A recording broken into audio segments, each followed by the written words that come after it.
Call the meeting to order. Will the recorder please call the roll? Councillor Soulsby? Here. Councillor Savage? Here. Councillor Fleck? Here. Councillor Stenen? Here. Councillor Urban? Here. Councillor Roberts? Here. Mayor Gowey? Here. Please stand for the Pledge of Allegiance.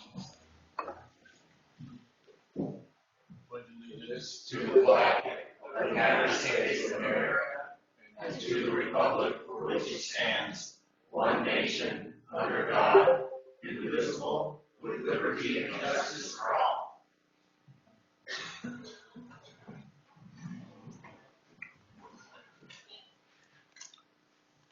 There's no items to be added to the agenda. Brings us to item 4, appearances of interested citizens for items not on the agenda.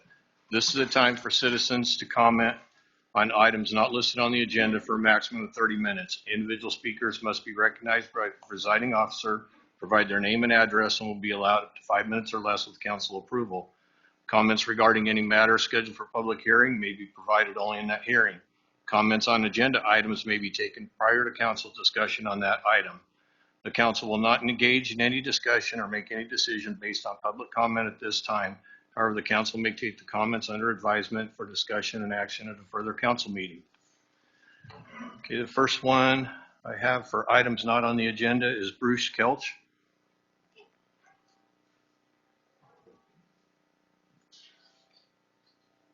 Bruce Kelch, 78340 Holden Road. I wanted to thank the city manager, the city recorder, and city staff for their hard work in organizing the town hall format that captured and recorded the responses of close to 200 community members. That was an impressive accomplishment to set up that meeting and very well organized. I also want to acknowledge and thank city councilors for facilitating table discussions and listening with open minds to the diverse opinions that were expressed. Council members wanted to hear from community members, and they certainly had that opportunity. The town hall obviously was well advertised. When's the last time 200 people have shown up for any event for the city council? This discussion was an important topic, and the community responded by showing up in person in impressive numbers as well as online. The structure of this format gave everyone involved the opportunity to learn more about homelessness, become informed, and to express their responses to the city's proposals. And the format prevented a town hall from becoming a forum in which only a few people spoke at an open microphone. We've only to look at what happened in Creswell to see how a town hall can fall apart. The structure prevented that, and it also maximized people's input and opportunity to speak and share their thoughts. I was proud of Cottage Grove once again for engaging in civil discourse, sitting with neighbors who have differing opinions on an important issue and sharing their thoughts with one another. We all benefit from that. Our town hall was a model of participatory democracy in action. Community members had an exceptional opportunity to express themselves and their opinions, and those were recorded and shared with a great deal of effort on the city's staff's part and on the city's webpage. As we move forward as a community, I hope we can maintain that civility and that balance. Thank you for all who made that possible. Thank you. Thank you. Dwayne Taddy.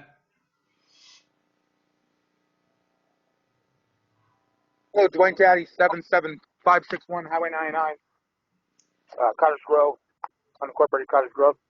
I just wanted to remind City Council that we still haven't seen any discussion about the move deed, and I don't think I'm supposed to talk about the homeless, the items on the agenda, so I won't, but we've got to have a serious conversation. I heard Councilor Urban on the radio the other day, and I commend him for bringing up the fact that there's not really any way for the councilors to get together outside of this meeting and have a serious discussion. And I think that you guys need to just get together and do something. Astoria is doing stuff. They have population 9,000 people. They're doing stuff. They have the same issues we have. But I really, really believe that we have to change our move fee to allow for or require low income, affordable income, something more than market rate. And I don't think there's a problem with having the higher end market rate people subsidize some lower income or affordable housing. Just an idea. I'd like to hear more conversation. Thank you. Thank you. Okay, I have Kathleen Matson.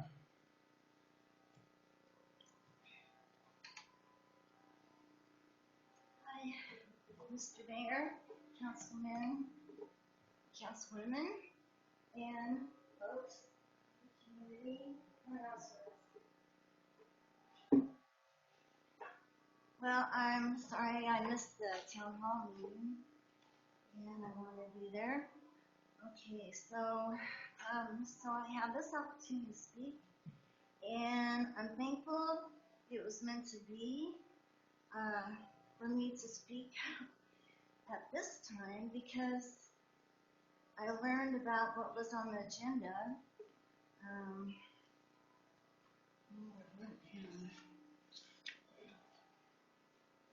Well, here.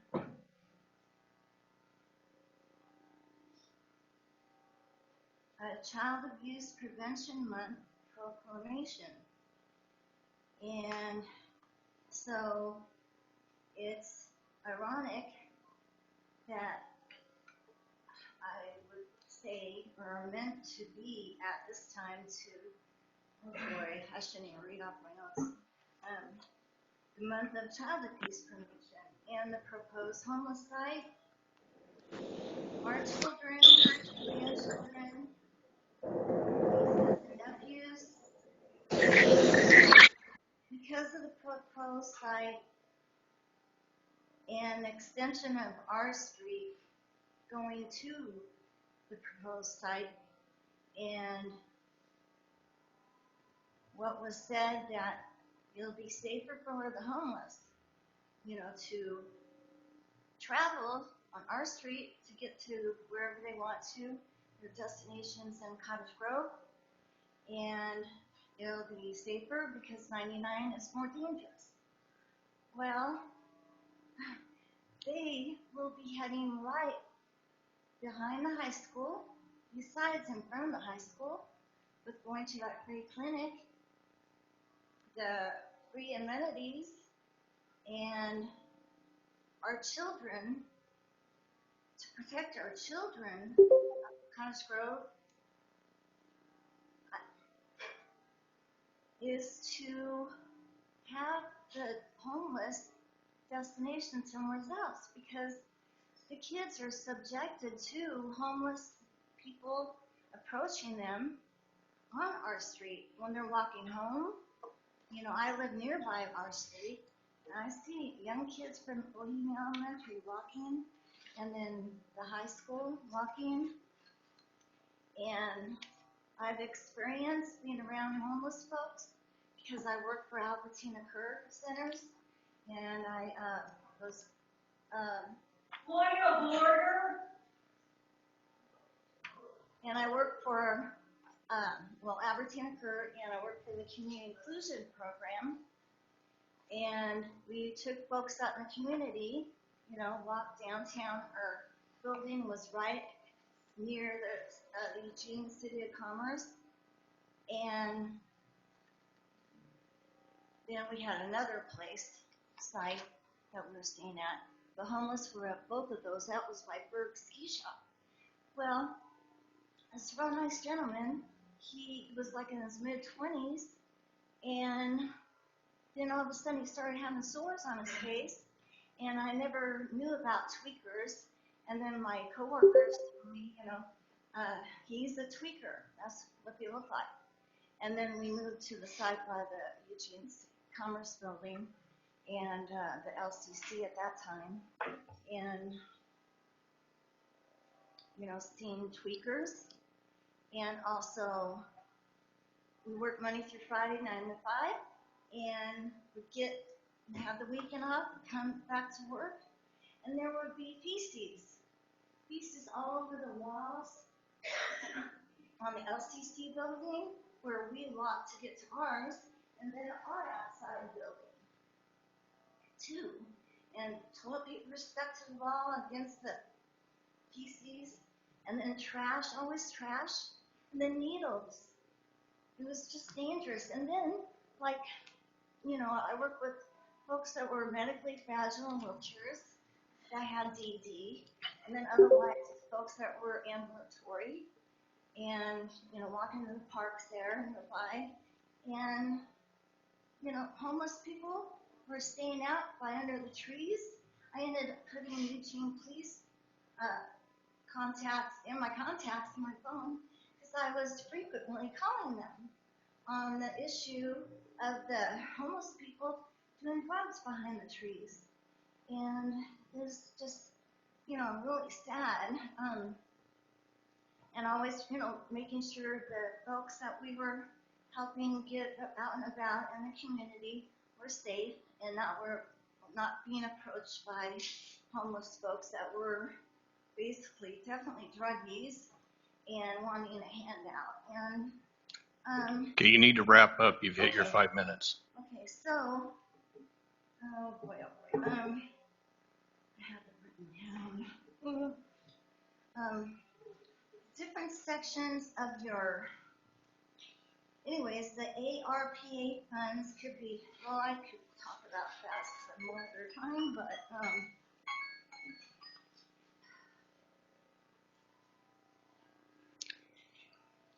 well, there's different.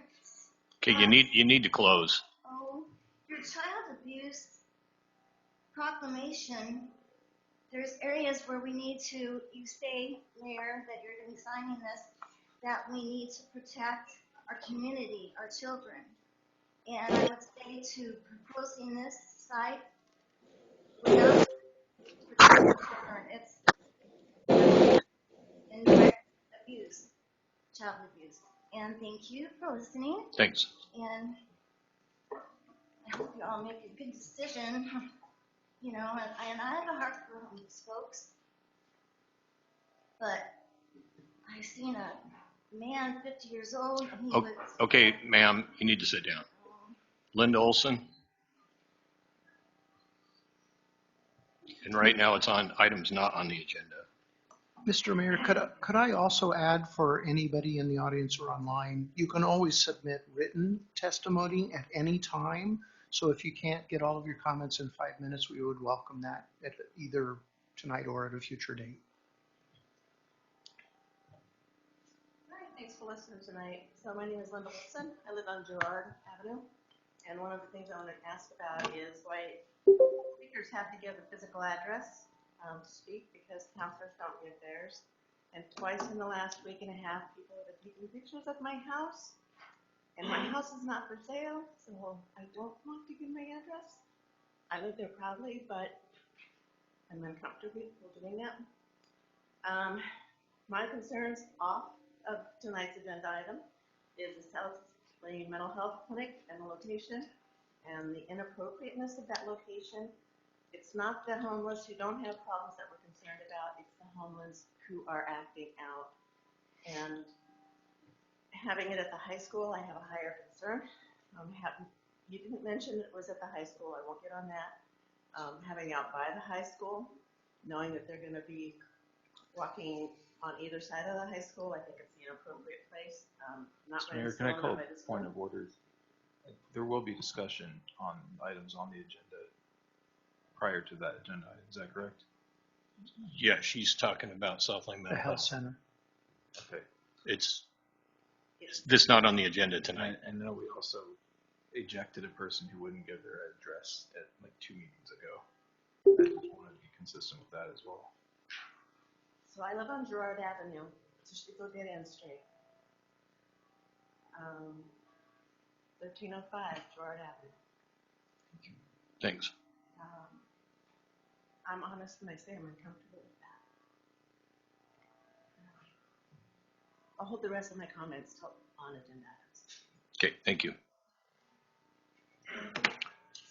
Okay, item 5, there's no public hearings. Brings us to item 6, consent agenda. Move approval? Second.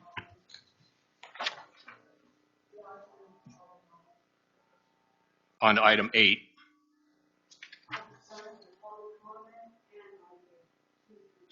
Okay, I misread that.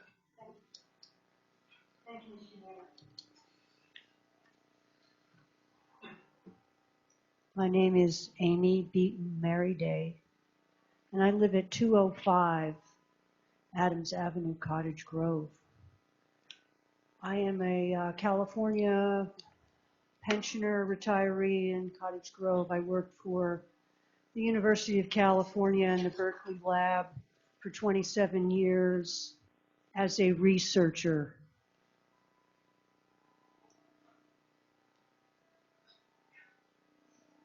I'm here tonight to talk about transforming thinking. Many are angry about their water bill. In our town, I have spoken before about the fact that the water bill is a water bill, but it's actually a sewer bill, and I just like to ask people about how jealous they are about the unhoused who don't pay a water bill. Anyway, those of you who think your water bill is too high, rather than how wonderful that I and the citizens of Cottage Grove are putting clean water into the very top, the headwaters of the Willamette Valley, we should all be extremely proud of what we do for the citizens of this state. This is called transformation.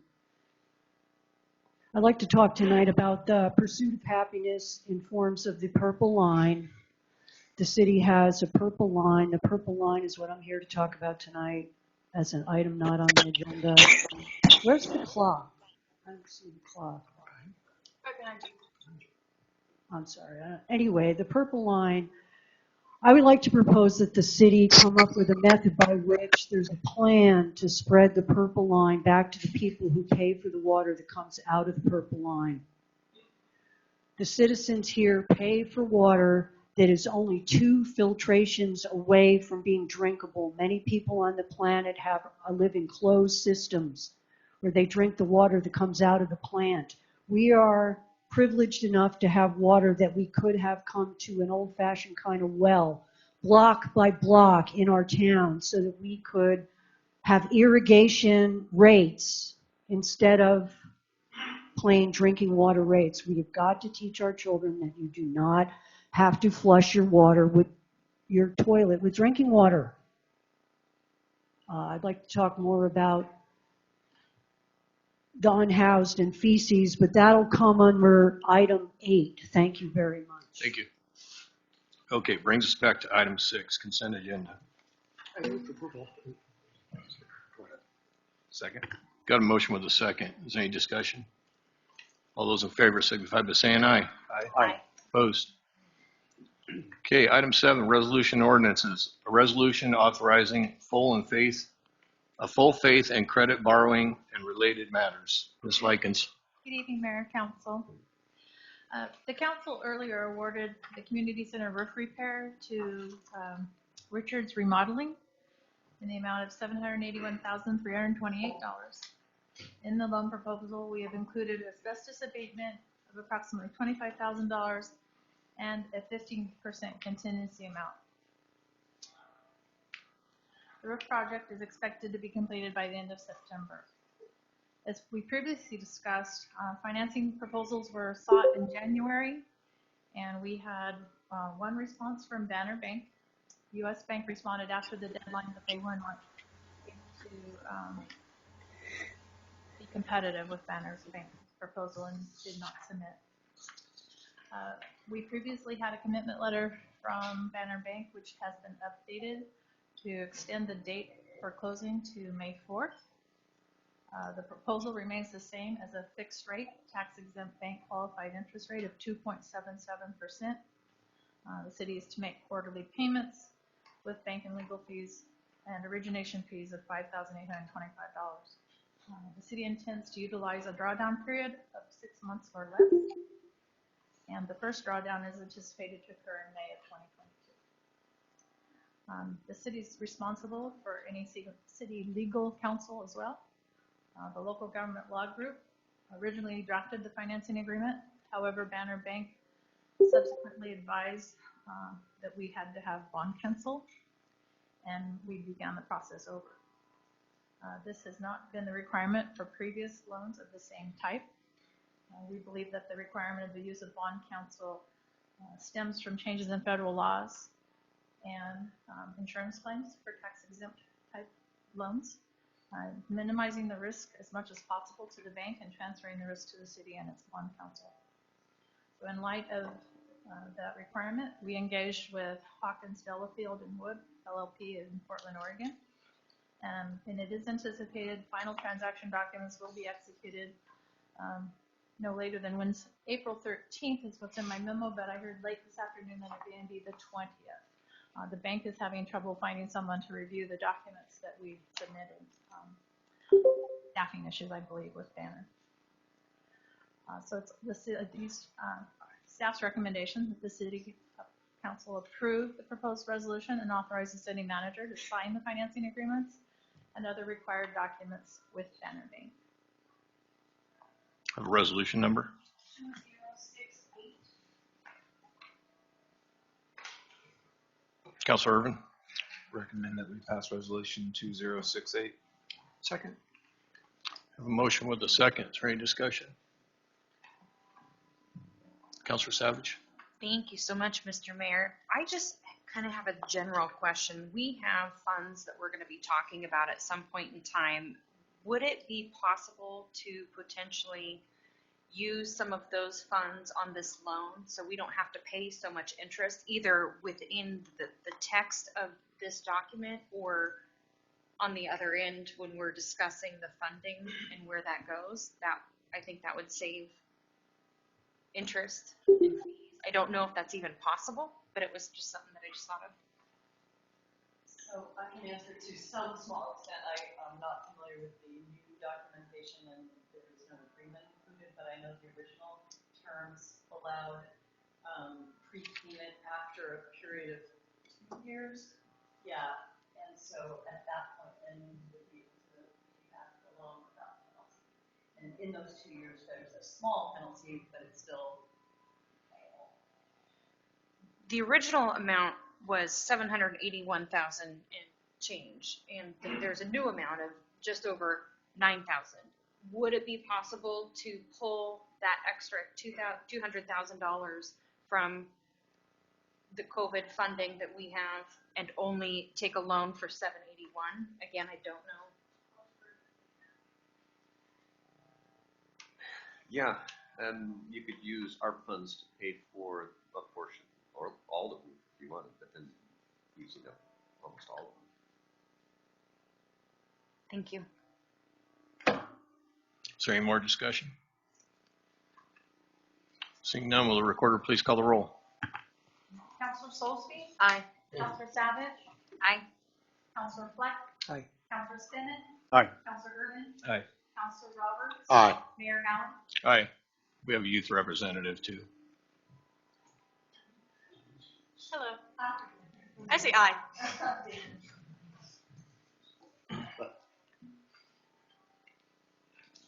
All right. Item A.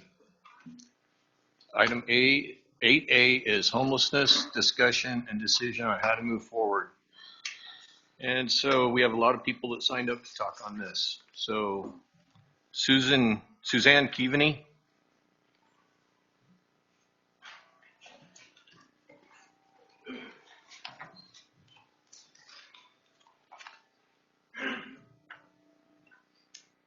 Mr. Mayor and City Council, thank you for the opportunity to speak to you. My name's Suzanne Keaveney. I live at 328 Quincy Avenue with my husband, Tim. We've been here about 15 years.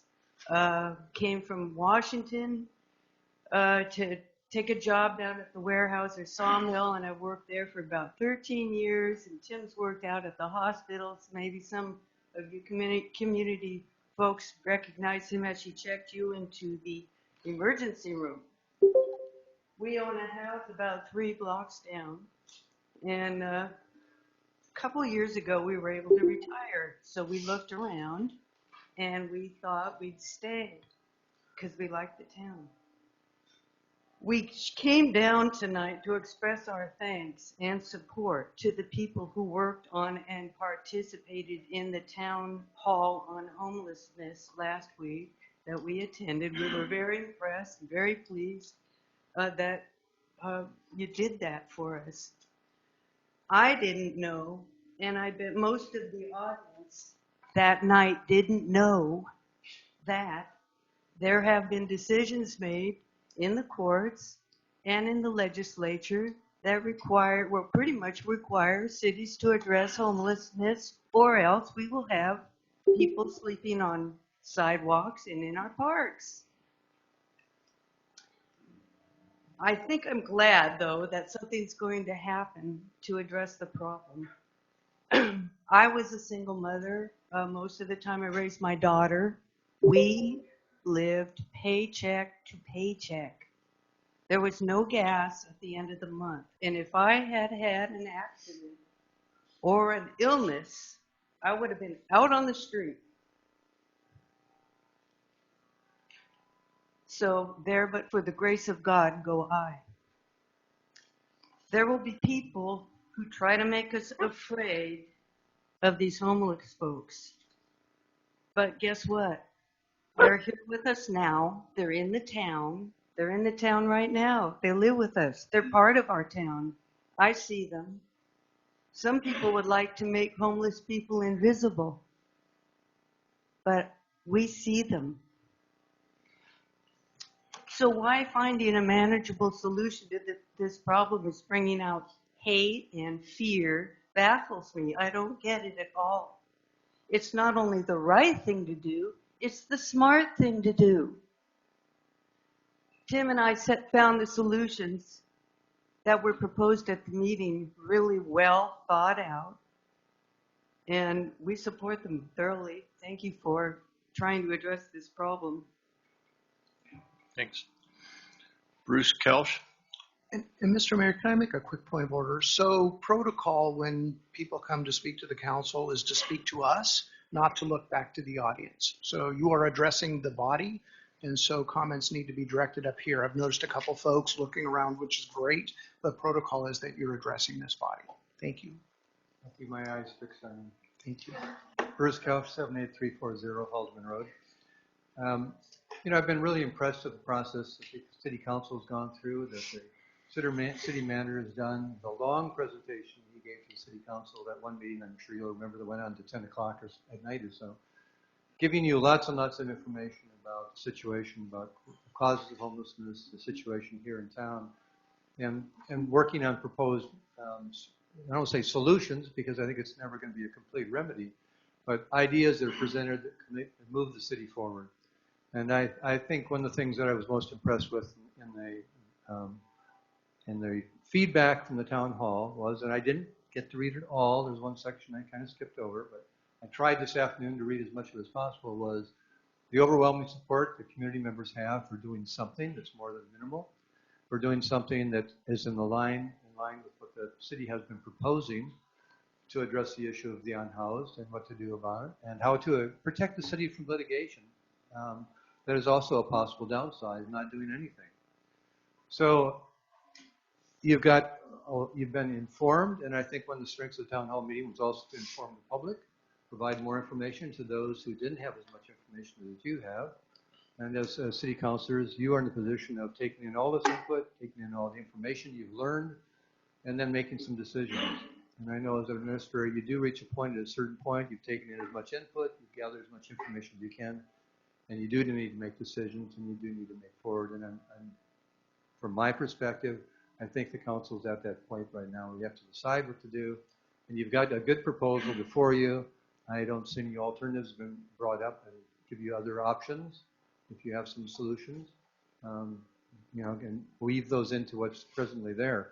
I also think that it's important to recognize that this is not going to be a perfect solution.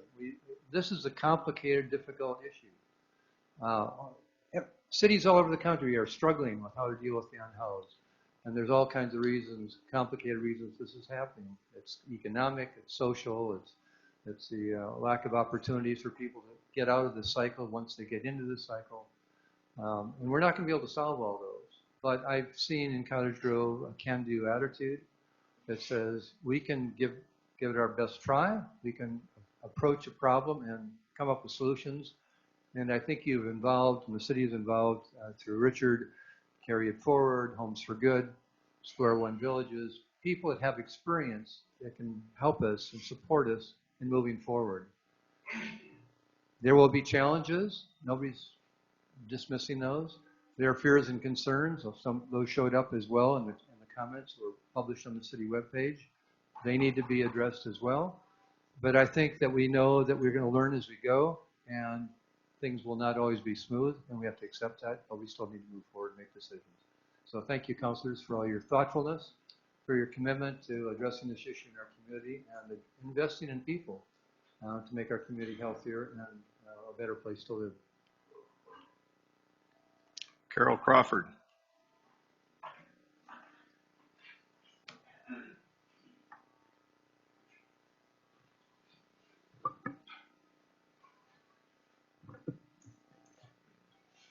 Mr. Mayor and Council, thank you so much for having us here today. I was at the town hall meeting, very impressed as it's expressed already. What I heard loud and clear is that the city council is open for listening to the citizens for suggestions. And my name is Carol Crawford. I'm Russ Dregney. And we are the home team, and we have solutions. So each of you got a flyer here. You can look up a little more information about what we are. But the points that we want to make today are a little introduction to a company called Boxable, which we feel is a solution. We also want to talk about how we think this company can be a solution, and what we can do to support you. And we are established affiliates for the Boxable company. Yes, and I'm one of those affiliates. Excuse me, my name's Russ again.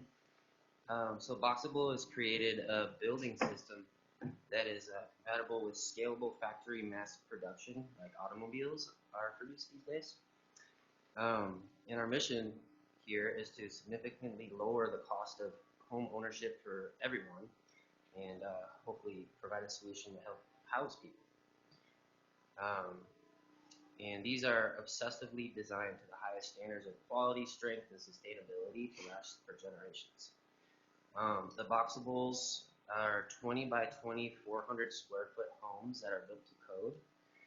They're fully equipped with a full-size kitchen, living room, bedroom, with the plumbing and electricity ready to connect to city utilities. They're fire, wind, earth, and earthquake resistant. They can be set up on property owners' estates as ADUs, and also can be stacked or linked together to function like apartments. They're shipped out from the factory in a box truck and folded out and set up in place within hours. That's the cool thing about them. You can check out videos on YouTube, Boxable, and it's Boxabl, and then go to the website boxable.com. If you're interested in investing in the company, or you have interest in obtaining Boxables, use our affiliate link, which is on the sheet there, the home team, and email us at thehometeam22@gmail.com. So I'm going to talk a little bit about how our Boxable Homes is a solution to the homelessness in Cottage Grove. I was looking at the timing of what your plan is, and I'm also looking at the timing of Boxable. It seems like they might be coming out about the same time. So it's a possibility, out of the box thinking, no joke, but that maybe those two timings can happen and we can skip past the temporary process and get people right into permanent homes. A second. So Boxable promotes affordability for home ownership. They do their own financing, and they will finance a $50,000 400 square foot home for $250 a month. This is a solution because a lot of people who are homeless, they do have a check that comes in. They just can't afford to live at market price. Bedrooms go for $800, $1,200 just for a bedroom these days. They can't afford to live. But if we fix it so they can, in a beautiful house that gives them, pride and dignity, and we can set them up this afternoon and sleep in them tonight. So there's no construction, that we have to go through. The boxable homes are delivered directly to the land, out on the land at Highway 99 or wherever it is they choose to have them. And they're completely set up and ready to move into within a matter of hours. They're also up to code. You just plug them in. They're plug and play. And all the codes are done at the factory level. As I mentioned, these homes are classy and beautiful, and they give a sense of pride and dignity. Homeowners and the general public can now invest in boxable. They just opened the doors last week for the common public to be able to invest at shares at 80 cents a share. They're going to be going public this summer, and they have a 750,000 square foot factory in Las Vegas, Nevada. And their first contract was with the federal government contract for emergency housing. Okay, you need to wrap up. Okay, so we want to talk about now how the home team and the affiliates can be of assistance to you. You guys need to wrap up. Yeah. So real quick, we can coordinate tours for anybody that wants to visit the factory. It's in Las Vegas right now. We can also coordinate with people as affiliates to manage orders and deliveries, and maybe even we would love to see a factory right here in Cottage Grove. That would be amazing. Thanks. Thank you so much for your time, and I just want to quote Richard Myers here. When I spoke to him about this, he said, "Let's not build them, let's unfold them." Andrew Cruden.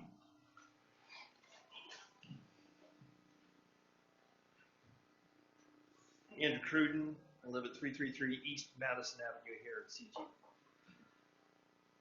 Somebody I go to church with is part of the Eugene Police Department. And he told me that recently the homeless camp that was cleared out under the Washington Jefferson bridges was costing the city approximately $50,000 a month between resources they had to provide there and the 4 full-time police officers they had to have there at all times. So my question here is, this homeless oasis that you guys are wanting to create, how are we going to pay for it? We have to have police there. We're going to have other resources. Is it going to come out of our property taxes, and eventually we're going to be paying for it for those of us who are homeowners? That's my question for today. Thank you. Thanks. Johanna Z.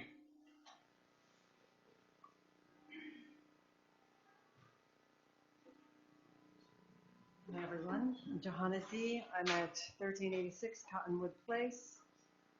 I can wait for John to come back. I had thought that I wouldn't speak on the format of the town hall last Tuesday because I had heard so many people who had spoken up, either from the comments on the questions themselves or the article in the Sentinel or the Beeper Show with Mayor Gowing and Councilor Irvin. I thought that was really well represented. There were lots of great ideas, insights, and concerns that were shared about the process and the proposal. A lot of people felt they had not been heard, and they felt that a lot of the questions were, well, a little rigged, you know. So after listening to Richard Myers this morning say how he felt it was such a success and that it validated his thoughts on all this matter, I was quite shocked, and I thought I just need to express my thoughts on this, and I know the thoughts of many other people. You cannot take these results very seriously, as the questions and the process was manipulated and rigged from the start. It was really a presentation for a proposal that was geared towards producing desired results. It was essentially shaping our answers, and bravo, many folks really fell for it, and you got the answers that you wanted, if that's what you wanted to do. I really actually appreciated having the opportunity to hear people speak on the Beeper Show or read the article in the Sentinel. I know it didn't reflect the town hall because of the printing time, but that really felt like I was more a part of a community. This other forum, though well organized for what it was, wasn't a true town hall, and I was sorry about that. You didn't really give people a voice. you know, the written comments were shared in the way that they do. It separates us from each other. So I'm writing my private comment. It all gets submitted, and nobody knows who says anything. There was a woman at my table who mentioned a family living out of a car, and because of the timing and everything we were doing, I didn't have, you know, I was left thinking about that family. I'm like, oh my gosh, wait a minute. Was this recent? What happened? How can we help? I mean, I was just left like, you know, it didn't feel like it was part of a community with this. It felt like the city manager wanted to do this project, and we were there to just kind of validate it with these digital response. So bringing in these so-called experts from Eugene, I think further separates this community. How can we help with the problem if you're taking all of our power away? You know, this isn't barn raising. This isn't, you know, this is these people with their radical agenda from outside areas. We need the folks who are from Eugene to stay in Eugene and work on there because there's a serious problem there. So they have a vested interest. They don't have a vested interest in the people here. They simply have the desire to get or renew a contract. We need a real town hall where we as neighbors can gather and discuss the needs and the solutions with a vision and measurable goals and objectives. A task force similar to Cahoots that gets to know the individuals and gets them in the right direction, follows them, and connects them with resources and holds them accountable would work well, I think, in a small town like this. However, programs that are enabling people with harm reduction tactics and that do not empower them are not serving to those who need services. I mean, this city advertises for needle exchange. I mean, really, this is completely backwards. It's on your website. You don't do it yourself, but you put it up there as a resource for this community. I mean, people are complaining about needles all over the place, and where are they getting them from? Well, they're getting them from South Lane Mental Health, and you guys are advertising for that service. You know, handing cash out to alcoholics so they can get a drink is not helpful either. I mean, this is not supportive to these people. This is not serving them. So I think it's very counterproductive to the community's overall health. You know, we're spending a lot of money on studies with graphs and statistics designed towards promoting the housing first model, you know, and which cuts us off from seeing the array of programs that are out there that actually do work. It seems that our city manager and Councilor Fleck are in cahoots with this project, and I don't know why there's such a narrow vision. I've given some resources out there. PragerU has an excellent 22-minute documentary on the issue. And lastly, I'd like to say that given that Councilor Fleck has such a vested interest in maintaining poverty and homelessness in his town, and that his livelihood depends on maintaining the status quo, and that he has almost 20 years already working on this issue specifically, and it has only gotten worse, I respectfully request that he recuse himself from this decision-making process. His involvement in this decision would be considered a conflict of interest. Community sharing, of which he is the executive director, has received millions of dollars in grant money. Tragedy and crisis brings more money across his desk. More power, more prestige, more homeless, more grant money. I'm not looking to discuss potential or actual conflict of interest as we have in the past, but the honorable or ethical action to take is for him not to be a part of this decision, as he is unable to be unbiased as the outcome affects him personally on many levels. Thank you so much. Linda Olson.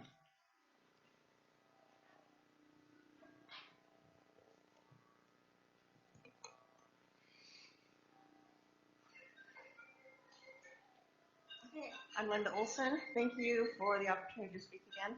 I also attended the town hall. I was pleased at the outcome as far as attendance. I was not pleased at not having people being told that they'd be a part of the discussion, and there was no discussion. Unless it was from Eugene or outside participants who were vetting for the 99 site. They explained the detriment of having of the housing facilities on Douglas Street as an interruption to the community and a detriment to the surrounding neighbors, but apparently that's not a problem down on 99 or by the school. So I was concerned about that. And after they spoke, when I threw my hand up, it's like, wait a minute, you allowed them to put in their 2 bits. I'd like to say something. That wasn't allowed. So yes, we have a problem. Yes, we have a very small number of people who are a problem. Being homeless is not or houseless is not a challenge. I was raised houseless. I was raised in the back of a station wagon at a time when nobody received government subsidies. You either worked and you moved to the next job, but it wasn't a drug problem, it was a lack of work problem. It wasn't a housing problem, it was a lack of work problem. So I understand where they're coming from, but it's not the homeless, it is the problem homeless we have a problem with. The ones who don't respect the laws, who don't respect us as citizens, who don't respect the guidance that's been provided. They take advantage of things. It's not the mass, it's the few. And it's the few that we see that creates the problem. So I still disagree with the idea of putting the South Lane Mental Health next to the high school. I think that LCC should be a learning center to educate our students, not a food pantry, not a medical facility. I think that we have a lot of vocational educational opportunities that are not being vetted out there. The better place for South Lane Mental is next to the hospital. They either go to the hospital or they can be treated at South Lane Mental if that's an issue there. So again, not by the high school. And it's not that it's next to my home, it's next to my kids. So thank you. Bill Christensen.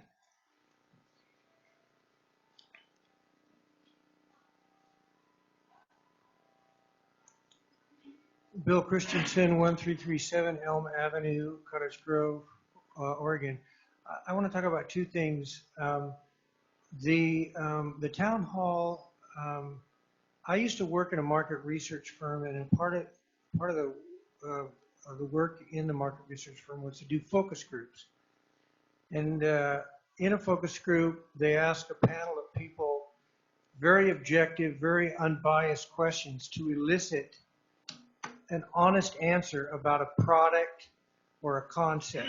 And I'm not going to criticize Richard because I know he put a lot of work into this town hall and into this project. But I was left with a feeling that the questions were biased. They were designed to elicit a positive response towards the city's plan instead of a purely objective response of what do you think? What does the public think? What do the participants in this town hall really think about solutions? Now I know there was opportunity to answer the questions, but I just was left, and I have a pretty discerning heart about things. I was left with a feeling that some of the questions were biased, and I was frankly disappointed. So that's the one thing that I want to talk about. And the second thing is, in any homeless situation, I'm a big fan of structure, responsibility, and accountability on the part of the person that is homeless. In other words, if you're providing a service, there needs to be accountability and responsibility on the part of that person, that resident, that patient, to want change, to want help. I'm not a big fan of enabling.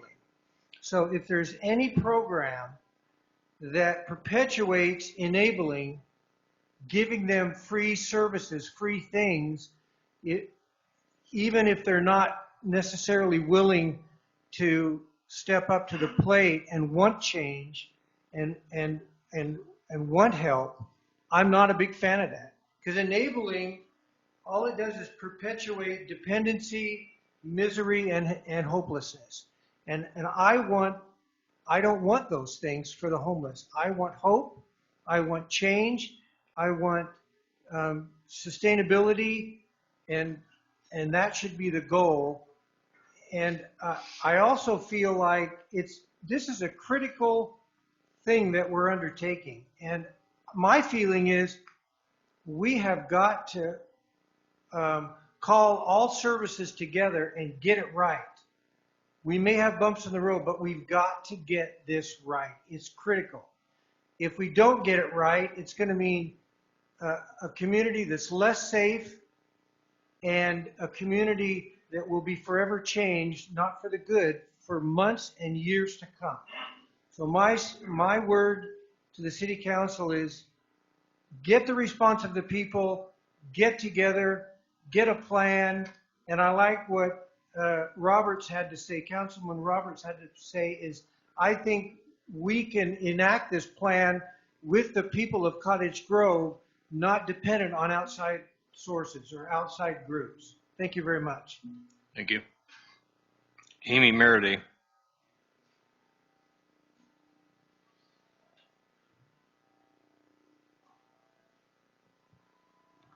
Amy Meriday, 205 Adams.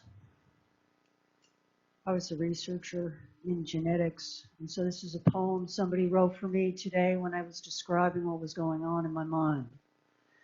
And rather than Homo erectus or Homo habilis or Homo sapiens, this poem is called Homo homelessus resourcefulness. Behold the cutting edge of human. You cut down with cutting tongue, judgmental razor, jealous edged, stirred to mind, pricked on seeing the edge dwellers, the down and out and down to earth, the dwellers, Tao dwellers who flow low where gravity knows instinctively, the gravity of our situation, on the edge of a cascading collapse that your infinite tax dollars cannot keep pumped up, up, up. And why should these lowlifes get away from your proud serfdom to the machine?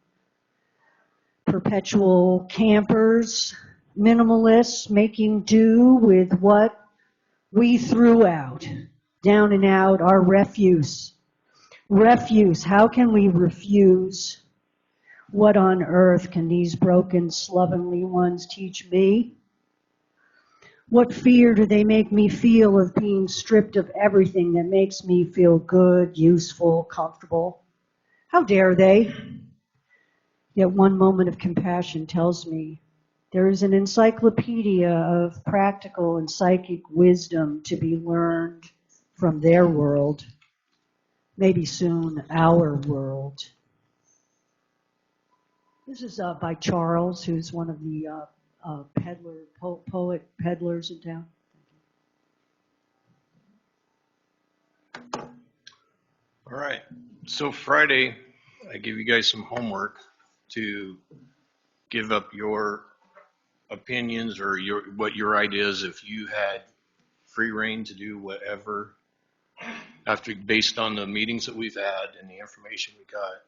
So we'll go around the room. Start with Councilor Roberts. Well, thank you, Mr. Mayor. Yeah, first of all, I want to thank city staff and all the people that have spoke up about this problem over the last month and a half, for it is a problem. And it's something I saw coming about 3 years ago.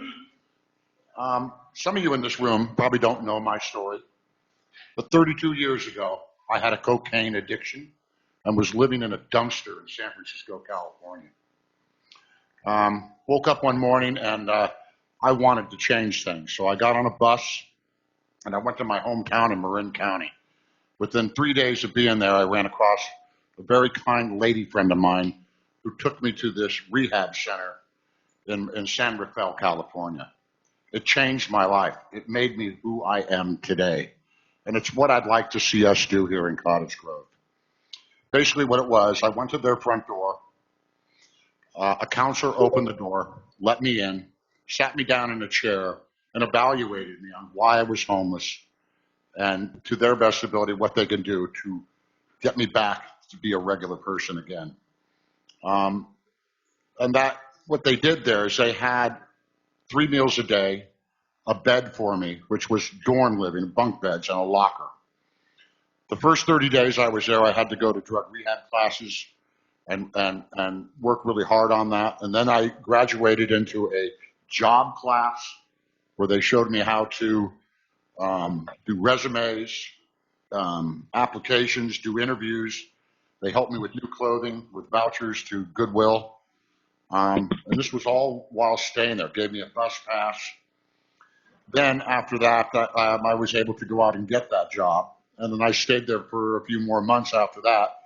And they held my paychecks to the point of my graduation. And then they matched my check with money from a grant. and helped me set up my first apartment. And then they even have another, yeah. So that was what I went through. And I'd very much like to see us do something like that, whether it's at Highway 99 or if we keep the spot behind the post office. I would like to do a very much a high barrier type of program. Like I've been saying and was quoted in the paper, we need to do something different and bold that other cities in this great state of Oregon is not doing. And I think it's time to just really buckle down and make changes. The Eugene Mission in their latest newsletter has something very similar to what I went through, step by step in 30-day increments. And I recommend council to look this up online and look at it. It's very educating. But I think we can do this. We have the services here.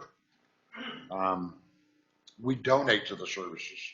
We help the services. It's time for them to help us, help our community. And so, yeah, I'd like to see it just basically just go right into a high barrier program. And then maybe we'll have to set up another place. Richard mentioned maybe North Regional Park for the people that might not want to go into the program right away. And I just think we can make a difference because not everybody that's out there is to the point of, yeah, I think we can fix it, everything if we really want to. But that's what I want to do. So I want to thank you for the time. I mean, look what it did to me. It changed my life. That program literally changed my life. And then I moved to Cottage Grove, and this town gave me another new opening. And look at me today. I was living in a dumpster 32 years ago. Councilor Irvin. Thank you, Mayor and Council. And thank you for the opportunity to do this and to hear from one another. I appreciate that. I have a bullet point list because that's kind of how I think. But as I've been going through this, I guess I want to preface reminded me of a story. Some of the context that I'm holding in all of this is when I was kicked out of my house growing up, rightfully so, by my parents. I thought I knew what I was doing, but really didn't. And some people really helped me out just out of the kindness of their heart. The car broke its axle and threw the axle through the oil pan. I didn't know how to fix stuff. I didn't have a place to go. I was living in an abandoned front house. And my car shows up fixed, like for me, with no expectation of anything, just like, God bless you. There you go. And that sticks with me as being, one of the most impactful things. Someone took out of their own pocket, went to the recycling yard, went to the junkyard, took care of it while I was at work. And it just instilled in me like, man, I want to do that for people. Because it's super impactful. I'm not looking at this at the issue that we have in Cottage Grove primarily as a homeless issue. I look at what is degrading the livability of the city. What is it that is pulling down that ambition that we might otherwise have? When we look around, do we see despair? Do we see people with hope actively going and getting after it and helping each other? So to that end, my bullet point list, in no particular order. I think I would start. Now we got Dictator Greg, I guess, is the assignment here. I would clearly articulate what is and what is not the role of the city. Because I think a lot of this conversation is, should the city participate in a financial manner on an ongoing basis to address this issue of homelessness? So right now, I don't believe the city should take on that role for a number of reasons. But I would articulate, what do? We provide a police force, we provide clean water, and we manage wastewater. We structure the codes and regulations to make sure that homes built here are safe, are livable, are long-term, that people can rely on them. Through the code department, we provide recreation opportunities through parks, expansion in collaboration with county and other jurisdictions to have bike paths. We're promoting a welcome, safe environment for children to grow up and thrive, to go out, to be able to focus on being innovative, not having to focus on the initial just cares of survival through infrastructure. So equality of opportunity basis, foundational levels of infrastructure, streets that are traversable without wrecking parts on vehicles, bending wheels, blowing shocks. So I really articulate that, and I think we do. I think we largely have, as I've been observing over however many years I've been up here now. I see that there are other areas that, as we have resource, we can kind of support and help. And so I'm wrapping my mind around that. And it seems like this proposal is like one of those things potentially. So I'm not 100% putting it out there, but really, really focus on our core. I would direct law enforcement. I'd probably enhance law enforcement. I do kind of like the idea, and I would be willing to explore the Coots model, social workers being able to address some of the situations that may otherwise tie up other law enforcement resource that could be on other issues. I would not make carve-out groups for law enforcement. I would uphold a standard. I would want a standard set that we won't tolerate littering. We won't tolerate public indecency. We won't tolerate people intimidating other people on the street or screaming profanities at them. We want a welcome, hospitable environment in our town, and we want to maintain that through enforcing our current codes. I would change our code to make us not liable to lawsuit based on changing legislation and rulings. But I'd be strict on law enforcement, but understanding at the same time. There's another story that goes on it. Very understanding, looking, discerning police force. In addition, because it's a community, I would seek to increase the access to public information. I am shocked that I end up, because of this role, sitting on multiple committees. And even today, I learned of a new resource that has to do with career technical education that's doing a ton of stuff, even working with like Lane County youth that are homeless to get them into jobs and careers. Like there are so many good-hearted, generous people that live all around us working tirelessly to help. Why reinvent the wheel? But there's an issue. Like, I didn't know about it. I read the newspaper. I try to stay off salacious sites, social media, or not at least engage in them. But I'm not seeing this stuff, and I'm just hearing it tangentially and going, what did you just say? What program is that? So I would put up large public-facing reader boards in different parts of town that, one, have a community calendar that lists the things, that have a cycling, well-done media presentation of each of the services where they give hours of service, contact information, what are the pre-qualifications to enter into these services, so someone could walk up, sit there, maybe on a bench, that has a community volunteer placard on it, that's another point, and go, oh, okay, that's what's available. Those are the hours, that's what can be done. You almost eliminate a coordinator role in that you just publicly display information. There's community sharing, there's South Lane Mental Health, there's Habitat for Humanity, Looking Glass, Homes for Good, Catholic Community Services, Connected Lane County is one I learned about today. But making information more publicly accessible where people go, where they drive. Maybe it's a billboard, like a digital billboard at some point. but for the community.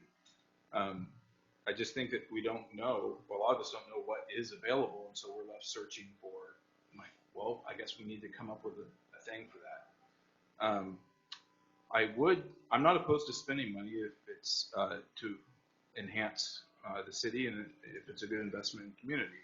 And I really like a concept the mayor of San Antonio, Richard Berry, presented in one of his TED Talks, but it's the accountability, structure, and responsibility model, where they took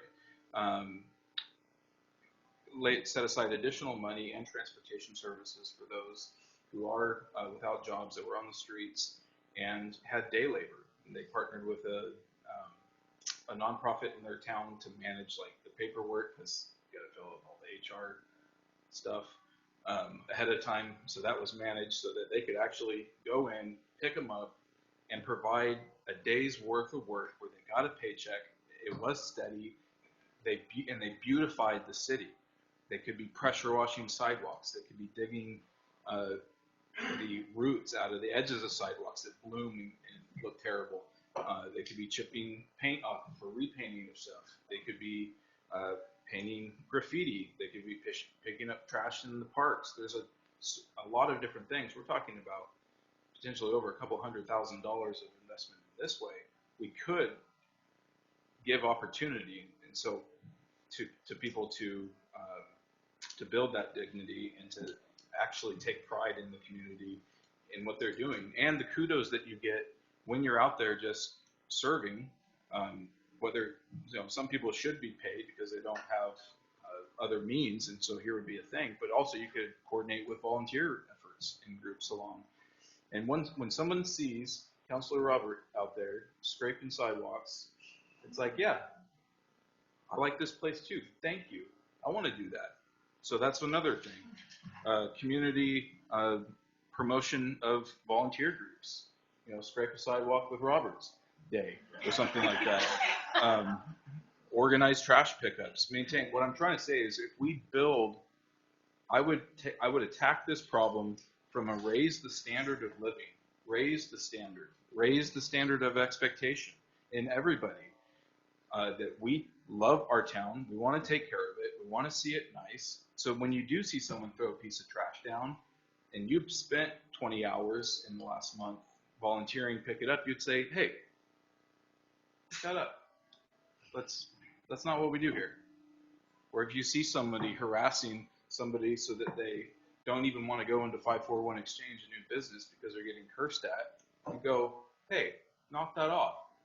Hey, you're welcome here. We don't have a homeless problem. We have a bad behavior, entitled attitude, not willing to participate in society problem, and I don't think we should tolerate that. I don't think we should tolerate bad behavior that makes it hard to live here and feel dangerous and unsafe and unwelcome. We should move towards the opposite, and I don't want to reward bad behavior or cater to it or coddle it. I want to call it out for what it is and kindly and generously offer a better way.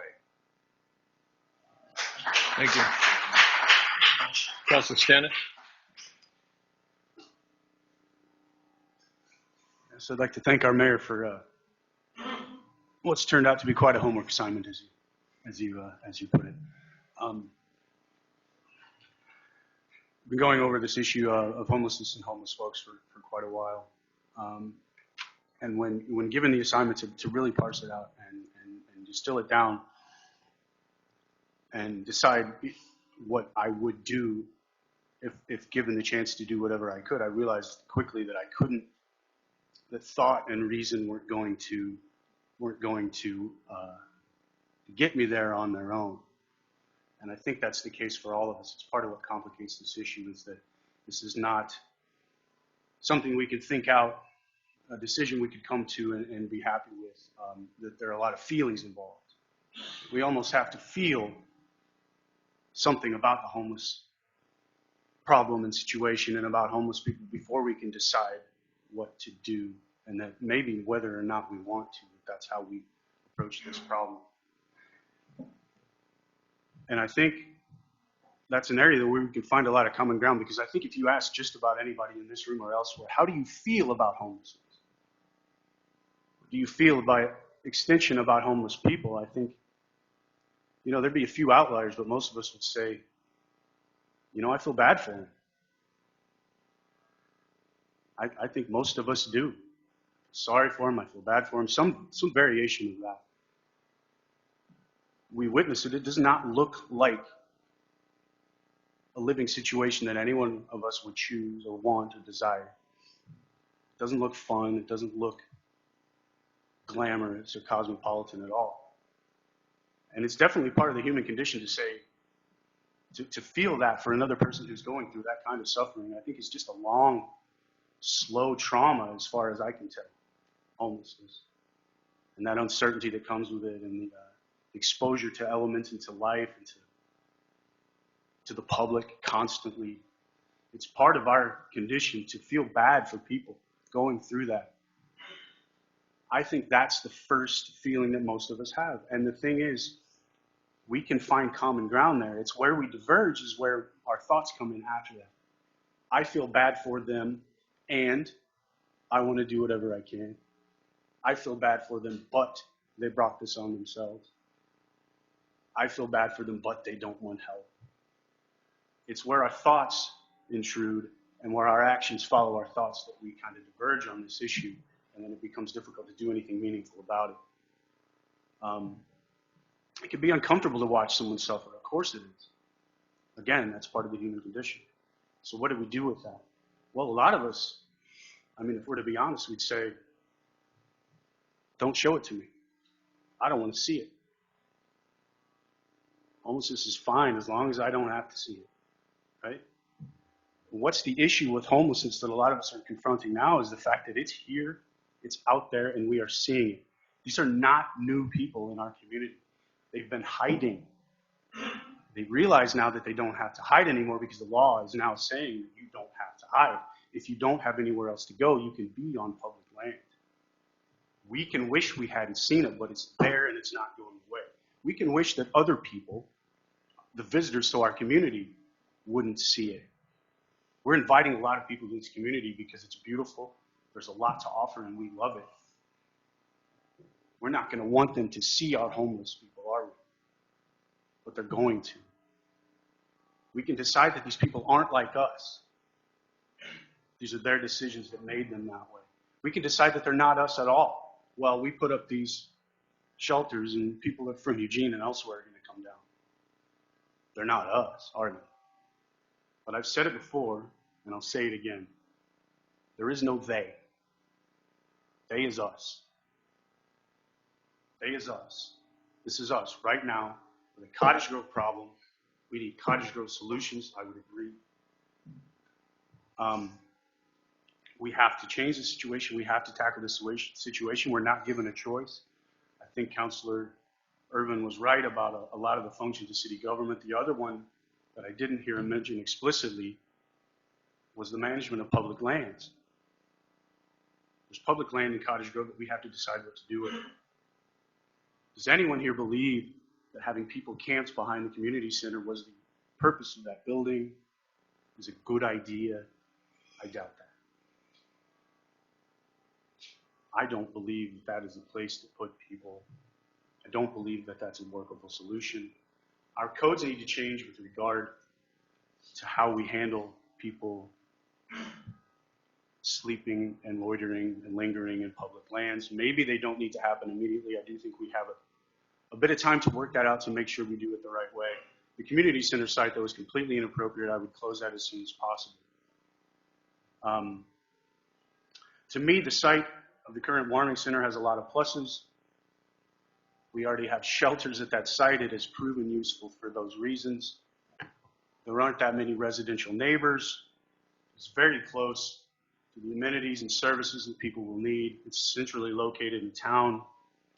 Yes, it is near the bike path. We should and could and probably should put up a barrier between the shelters and the bike path for both parties. Again, people who are going to use those shelters don't want to be on display as they live their lives and hopefully transform their lives. We cannot stop our visitors from seeing and experiencing the homelessness that we have in our community necessarily, but they will see that we are trying to do something about it. They won't see tents sprawled everywhere in our parks, ideally. I have concerns about the 99 site. I think the travel to the site up and down is going to be compulsory for a lot of people. You can't, when you have to come in and out of town, it's a dangerous route to travel. Any concerns with having near the schools I can identify with. I think we need to prioritize camping once we provide the services and facility, or the facilities for people. We can prioritize the other parts based on those factors if and when we run out of capacity in the facilities we have provided. Beyond that, I think the next steps are going to depend on community buy-in, staffing, volunteerism. To the extent that this can be a Cottage Grove problem, it's going to take each and every one of us to buy in, to contribute our efforts, our time, and our energy. Again, there is no they. There's only us. And here we are trying to do something that I would hope can be a model for other communities. I think Cottage Grove does that really well. This is a beautiful place to live. And I would hope everyone can feel and understand that. Thank you. Thank you. Councilor Fleck. Wow. Well, I guess I will share a little bit about myself as well. I was raised, interestingly, by some very strict parents who had a lot of the same ideals I've heard from folks in the community, including Councilor Urban. I was raised to work hard. I was raised to be honest. I was raised that this is what we do in society, and it was driven into me, and you can ask my children if I raised them that way as well. My boys both have a strong work ethic, and I totally support that and think that is, in my estimation, what my job was as a parent. What I found in 11 years of working with the unhoused in town is not everybody was raised the way I was raised. And this is very tough.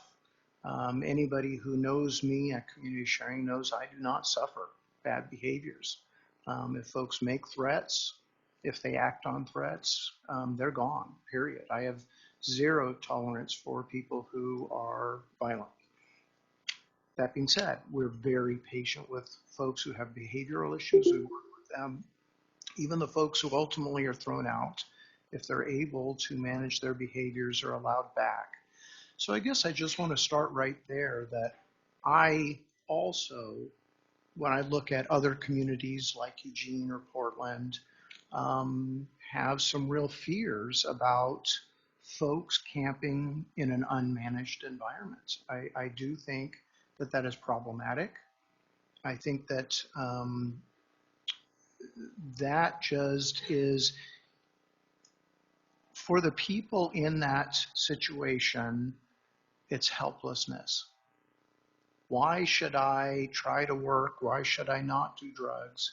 Because there's no housing available, there's no options. I'm a former convict, I'm not worth it. I actually heard one of our clients tell that to me in the shelter one night, because I talked about how there are programs to get folks back into housing. And he said to me, I am not worthy, I am not worth that. And then started talking to me about Christ.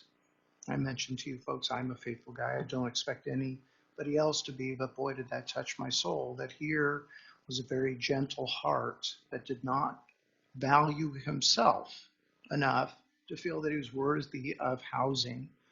One thing I'll say is I've worked quite a bit this year at the shower trailers with the Pay It Forward folks. And while my dad's method of crack the belt, literally, will not work with these folks.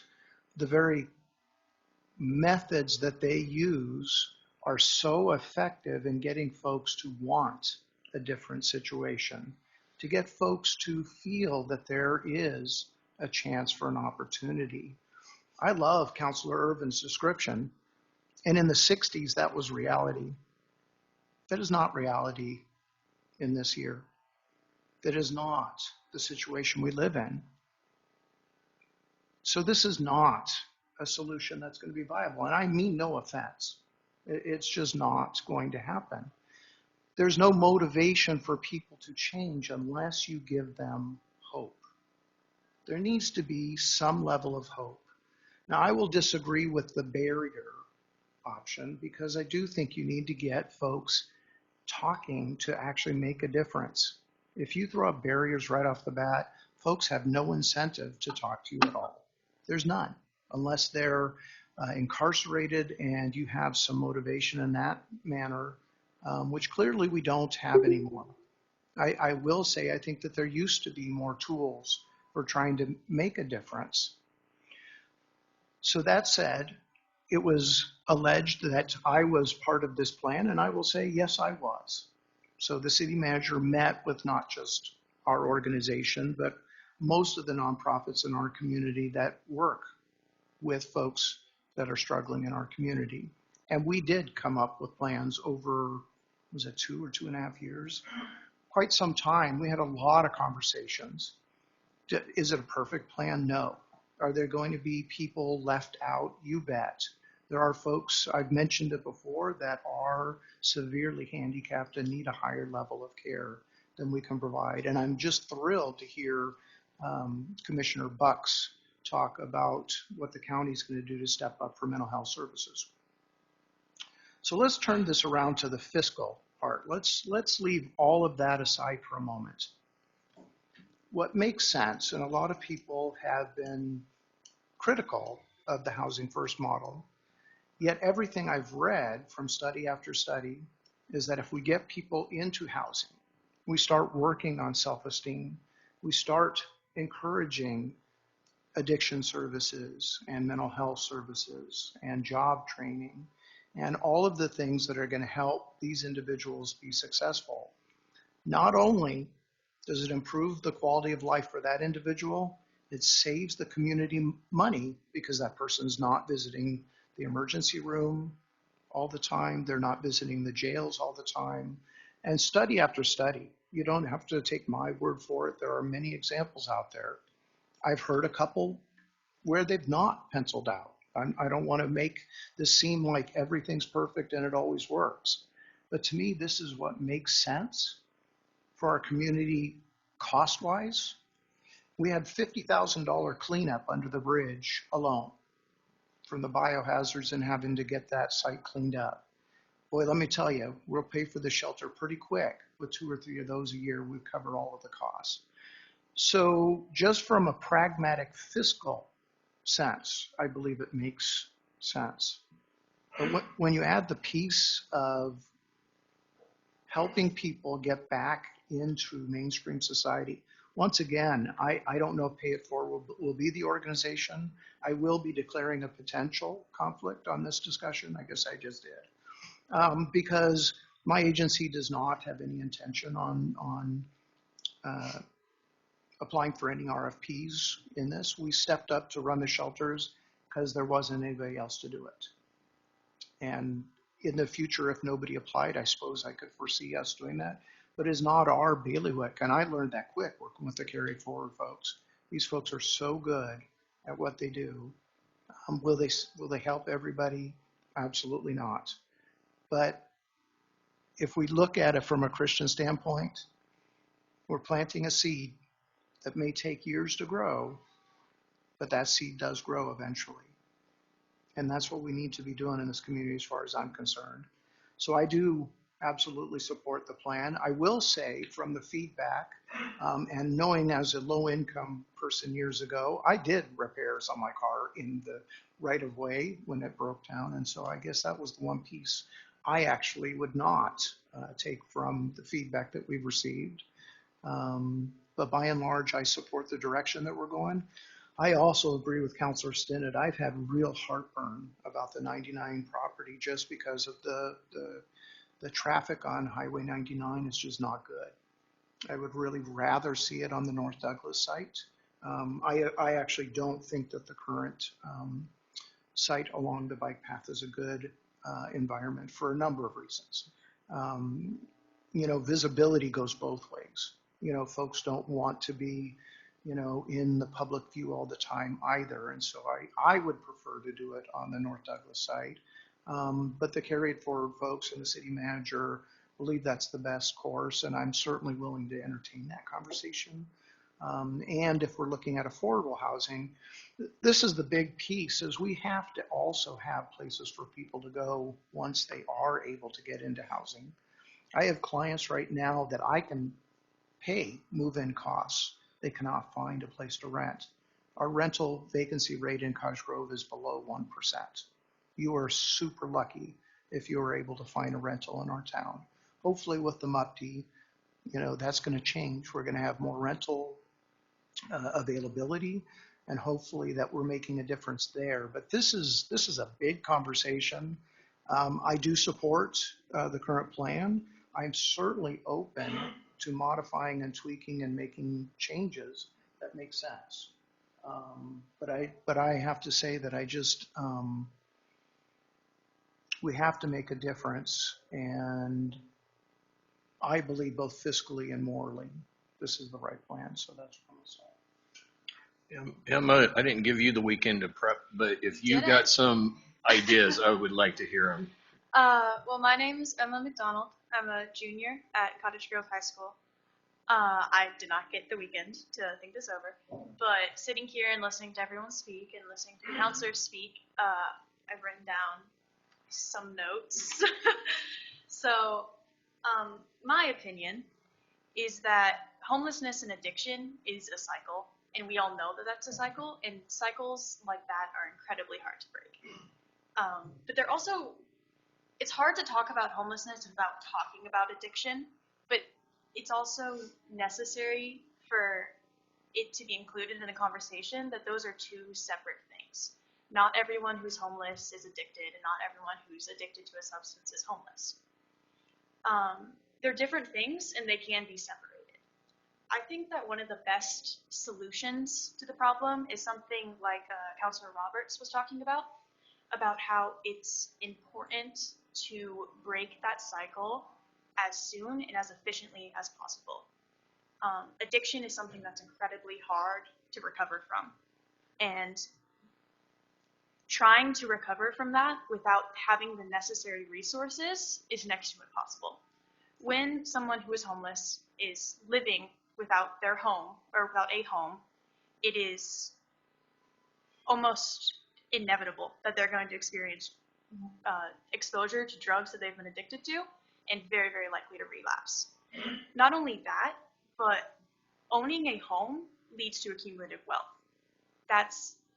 It's one of the main ways that people accumulate wealth in America is by owning a home and generational pass down. And so without a home, homeless people aren't able to accumulate that wealth, and they aren't able to go to job interviews. They don't have mailing addresses. They aren't open to half of the programs and applications that people with homes have available to them. And that sets them at a major disadvantage right from the get-go.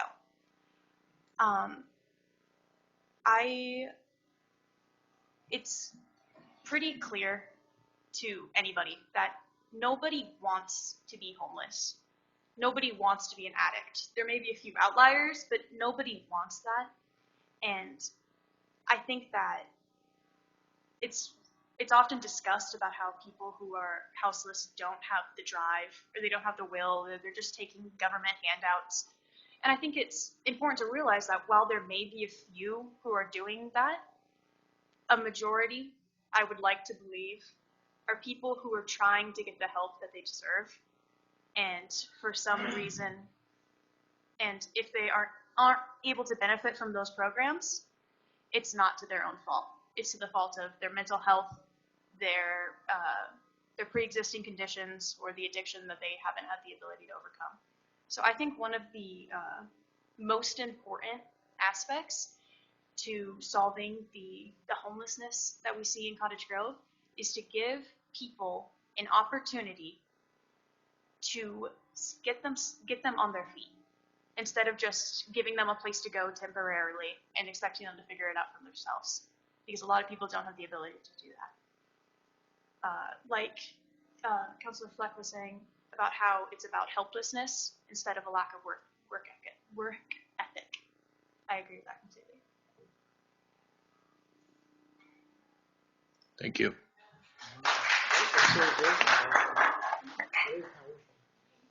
Councilor Savage.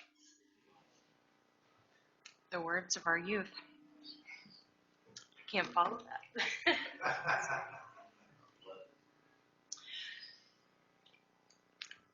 This topic is one that invokes a lot of feels in a lot of people.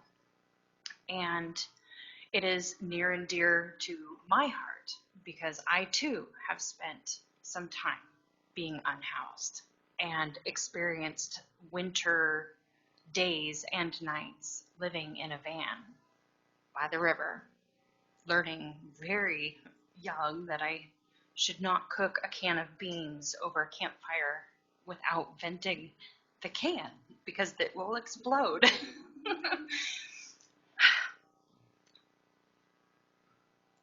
We are in a really tough decision. We are being asked to create opportunities for folks, and we don't know if these are the opportunities that they want themselves. I can't imagine not wanting 4 walls and a roof. The simple act of walls and a roof to feel safe, to feel warm. I have to agree with Councilor Roberts. I believe that there's a place for accountability and responsibility. I believe that if you create an opportunity, the folks who are ready and willing to take that leap for that opportunity will step into the world of creating change for themselves. I don't believe in a handout. I believe in a hand up. There has to be some buy-in. But that may come with 4 walls and a roof.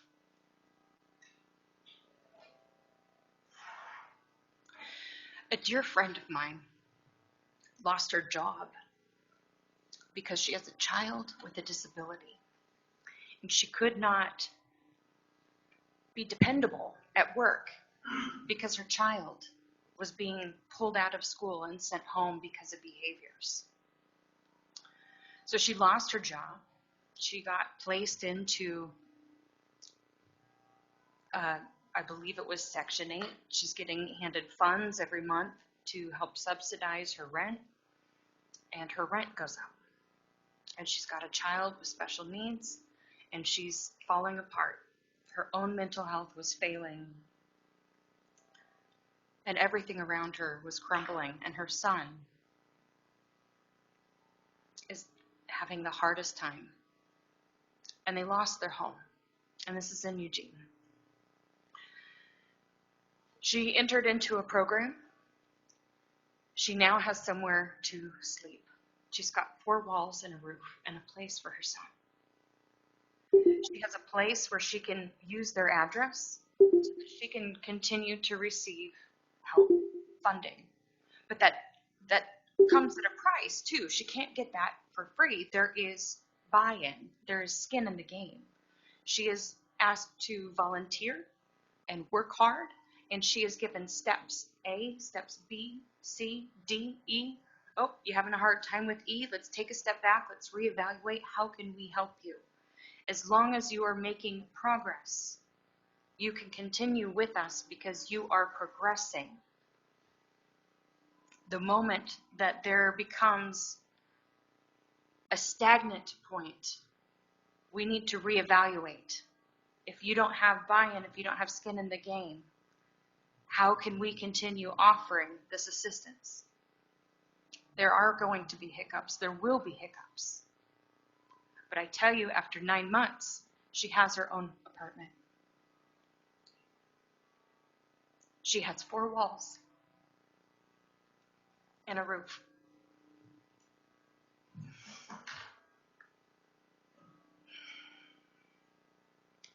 I think we are responsible for those around us. We are we. They are us. Our language, I've had a really hard time with the language that we are using with folks who are unhoused. Sure, they are homeless. But that's not all they are. I believe the folks that need the most help are folks that need more than we can give. But that's also a very small percentage of the folks that need help. I would like to see the low barrier needs be met by a program like Cahoots. Somebody who can respond to crisis, somebody who can talk somebody coming down from addiction, somebody who can empower a person. They are worthy. They are worthy of more. I believe that we as a community are responsible for potentially helping with that medium barrier. Could we reverse the narrative? Because we've been talking about starting low barrier and then working into a medium barrier. What if we started off with the medium barrier? Because I don't believe that the populace of who we are working with will need the low barrier. Are those the folks that go to community sharing? Are those the folks that are utilizing and putting their names into this identification program? I wonder if these folks are medium barrier folks who are willing to work for themselves, who are willing to work hard. I think of a parenting program called Love and Logic, right? You've got a little toy car and a 5-year-old, and you want them almost to break that car as a 5-year-old and feel that pain. Because as an adult, when they wreck their car, it hurts worse. Learn that as a child. So to some degree, you need to empower people to experience things, but teach them. Teach them in a way that is meaningful. I would like to see that we look at medium barrier. I would like to see that Highway 99 site be folks who can work hard and keep accountable for their actions. I would like to see those folks working towards staying clean. I would like to see growth charts. I don't need to see them, but I would like that accountability, knowing that they are still progressing towards bettering themselves. To some degree, we need to allow for hiccups because they happen. But as long as there is constant progress, I really feel that the folks that we see so often walking down the streets are not necessarily the 188 that were accounted for. I think the 188 that were accounted for that would utilize this site are folks that don't necessarily want to be known as being homeless, as being unhoused. They could be living in their cars. They could be living in a tent. But they want privacy to recover, to recuperate. I would like to see that we can help folks help themselves. I would like to encourage people to find value. Everybody is so valuable. We need diversity. We need differences of opinion. I love the idea of paying folks to help the community. I love that. That creates value. You are valuable. We're going to put you to work. We're going to pay you money. Win-win. Thanks. Thanks. Councilor Soulsby. Thank you, Mr. Mayor. First of all, I want to thank anyone and everyone that was able to come to the town hall. We really appreciated seeing all of you there. I also want to apologize for those of you who did not feel heard. I can speak for myself. I did not know that that was going to be the format until right before the town hall happened. And I did love the idea of hearing the exchange of ideas so that we could hear each other. And I feel like that was lacking at our town hall. I did read all your comments, and thank you for taking the time to do that for us. And I hope everyone takes the time to read all the comments. I also want, in case you guys don't know, I want to let you know that we as a council body did not know that there was going to be a homeless camp in the community center before it happened. I was surprised by it, actually, and how I found out was my husband, who's fire marshal, happened to drive by there, and he called me. And he was concerned about fire danger in the homeless tents.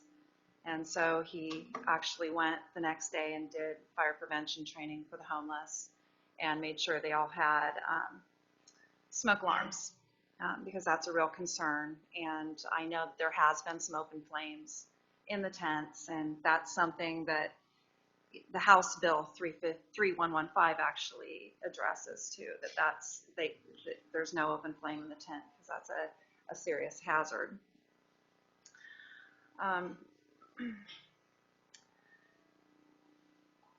I addressed at the last council meeting that there were a lot of police reports filed between the two locations at City Hall and the community center, and I'm not bringing that out because I'm trying to be trouble, or it's a fact, and I think the community needs to know all the facts in everything that's going on in our community.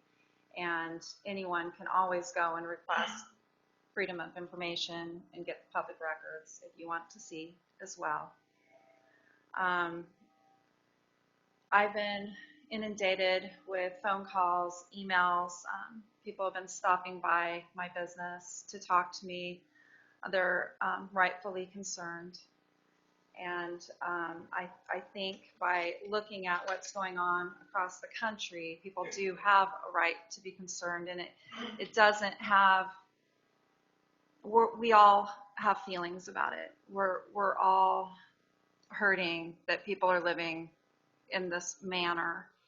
But there comes a time where we have to use some critical thinking and understand that what some communities are doing is not helping, and the homeless situation is growing every single year. And it's a combination of things, like all of us up here have said. It is a lack of housing. It's there's lots of jobs out there right now, but it is drug addiction. There is numerous reasons why, and we've talked about all of that.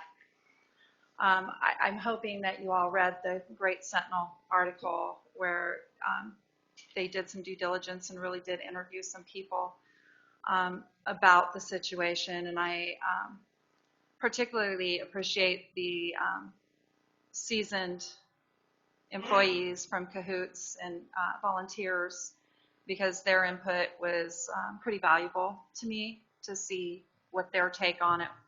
And they are neighbors at the 99 location, and one of their biggest concerns was the low barrier. And I worry about that as well.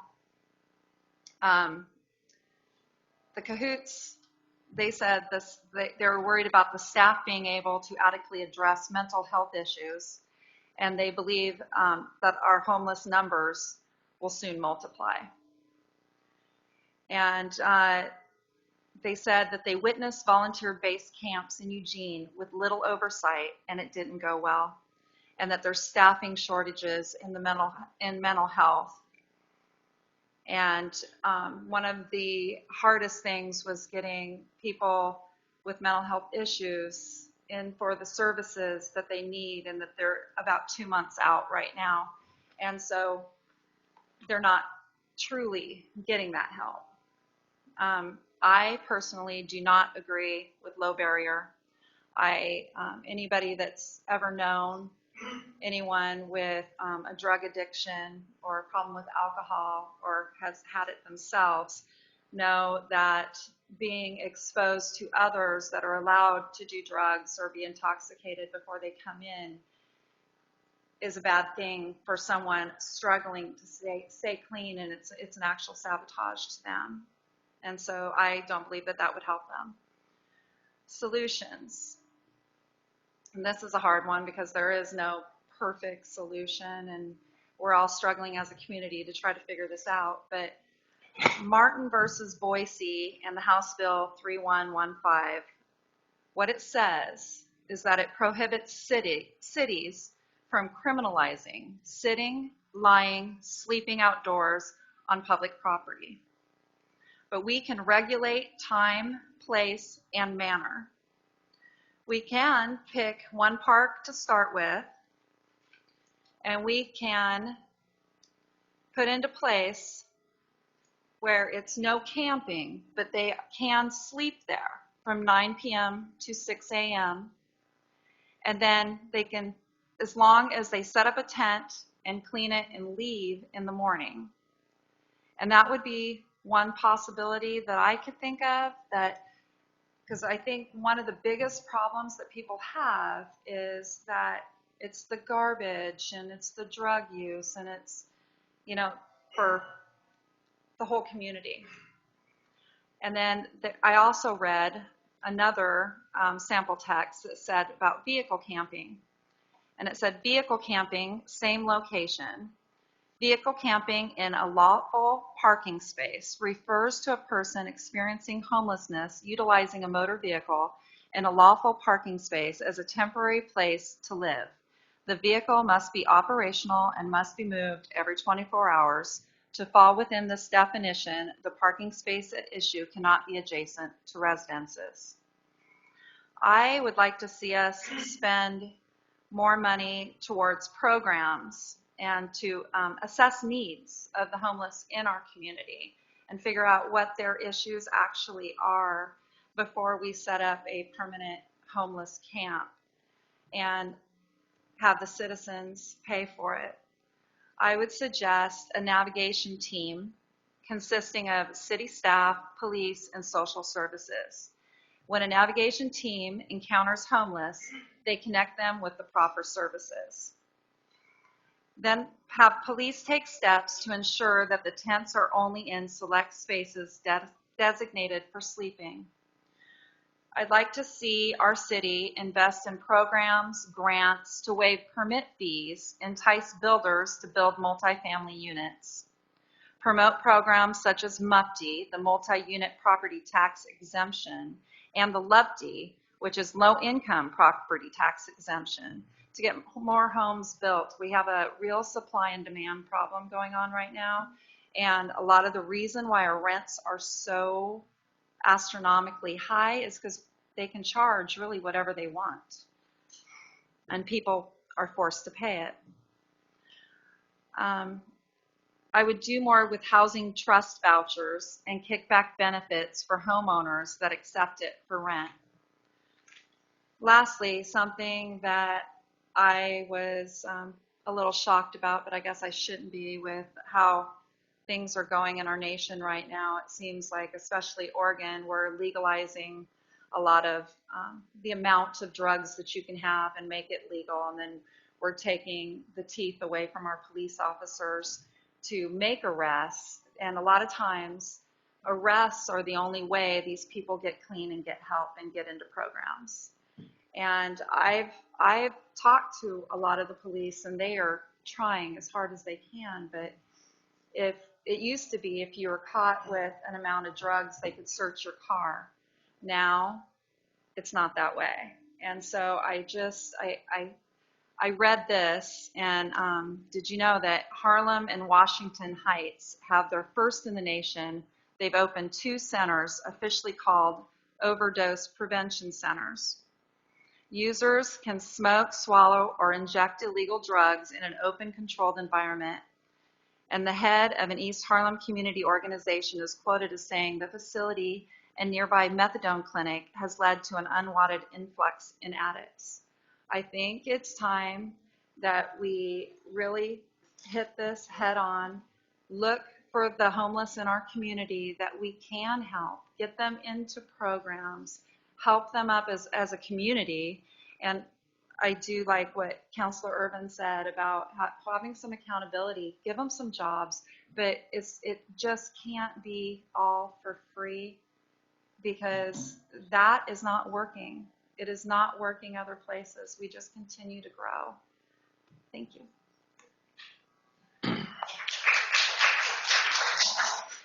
Well, the council did put a tough act to follow, so, and it, you know, I've been struggling myself trying to figure out what to say tonight, because it's not an easy situation to deal with.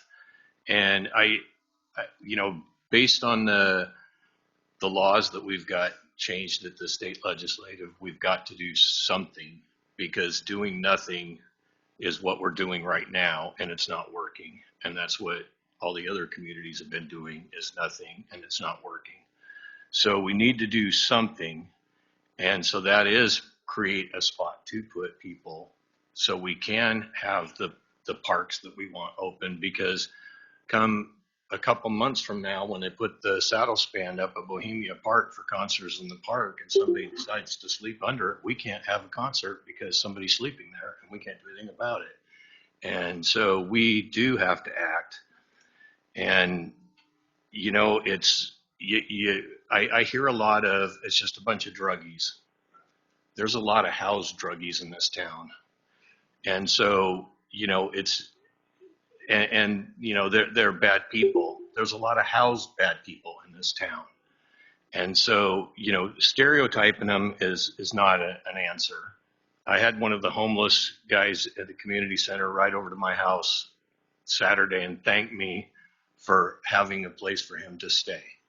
So, you know, some of them do appreciate the help they're getting, and they're not just out. The ones that are out causing trouble aren't there in the camps. They're somewhere else, but they're still frequenting our town. Those are the ones we're going to have issues with, dealing with in a different way. But the ones that want help, I think we can help them. It's just getting the resources. And, you know, if the power was up to me, we would have more mental health resources in the town to address those issues, more counseling to help them get jobs. You know, we can go get them clothes and get them showers and get them presentable, but we need to teach them what they have to do to go to the next level. And, you know, I brought this up to council at a work session or agenda session a couple weeks ago, and I had a person come up to me and tell me that myself and this council cared more about the homeless than they do the citizens of Cottage Grove. And I started thinking about that weekend, and I thought, when do you become less of a citizen? When do you are no longer a citizen? Is it because you don't pay property taxes? Renters don't pay property taxes. So are they less citizens? And until you are incarcerated, you're pretty much a citizen. And being homeless is not illegal. They have the right to be homeless. They, you know, and they're not there. Some of them are there by choice and some are not. I don't think that the guy that got ran into in his car and went to the hospital and had medical bills was homeless by choice. I don't think he chose that morning to get in a car wreck. The young man at the community center that had his brother stick a gun to his head and pull the trigger, and then his dad told him, why don't you go kill yourself? I don't think he chose that pattern in life, yet that's the hand he got dealt with. and he's dealing with it. And he has some serious issues mentally that he needs help with. And getting the resources to help him move on is what we need to do. So I think that that's what we're, if I could make that happen, that's what I would do, is change our resources and facilities, find a place to put them, and where we can help them get back on their feet. So with that, I will pass it over to Mr. Myers.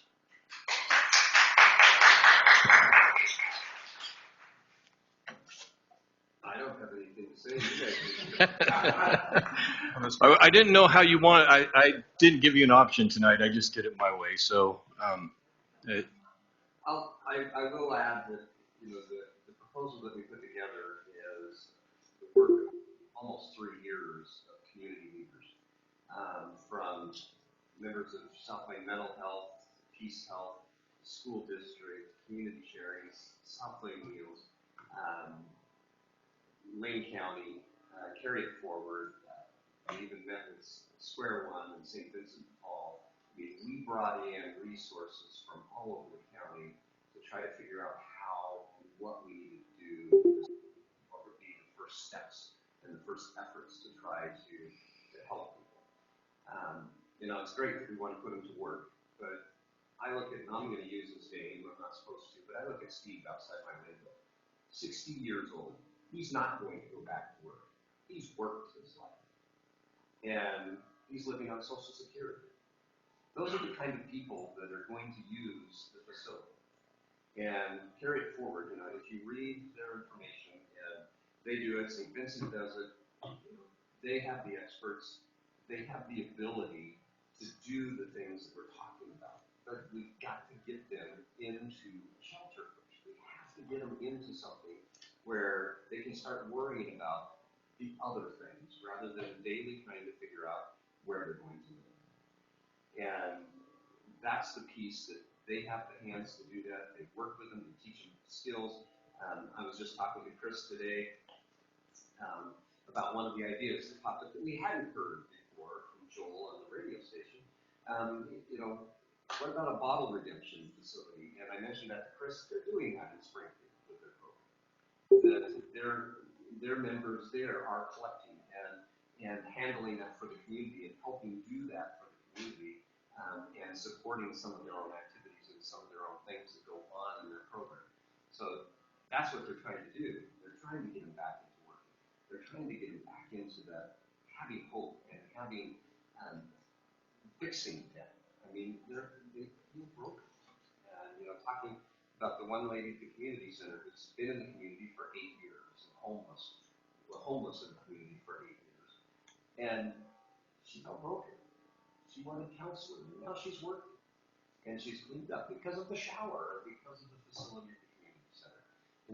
Yeah, there's going to be failures. There's going to be people that fall out and aren't the ones that are going to do it yet.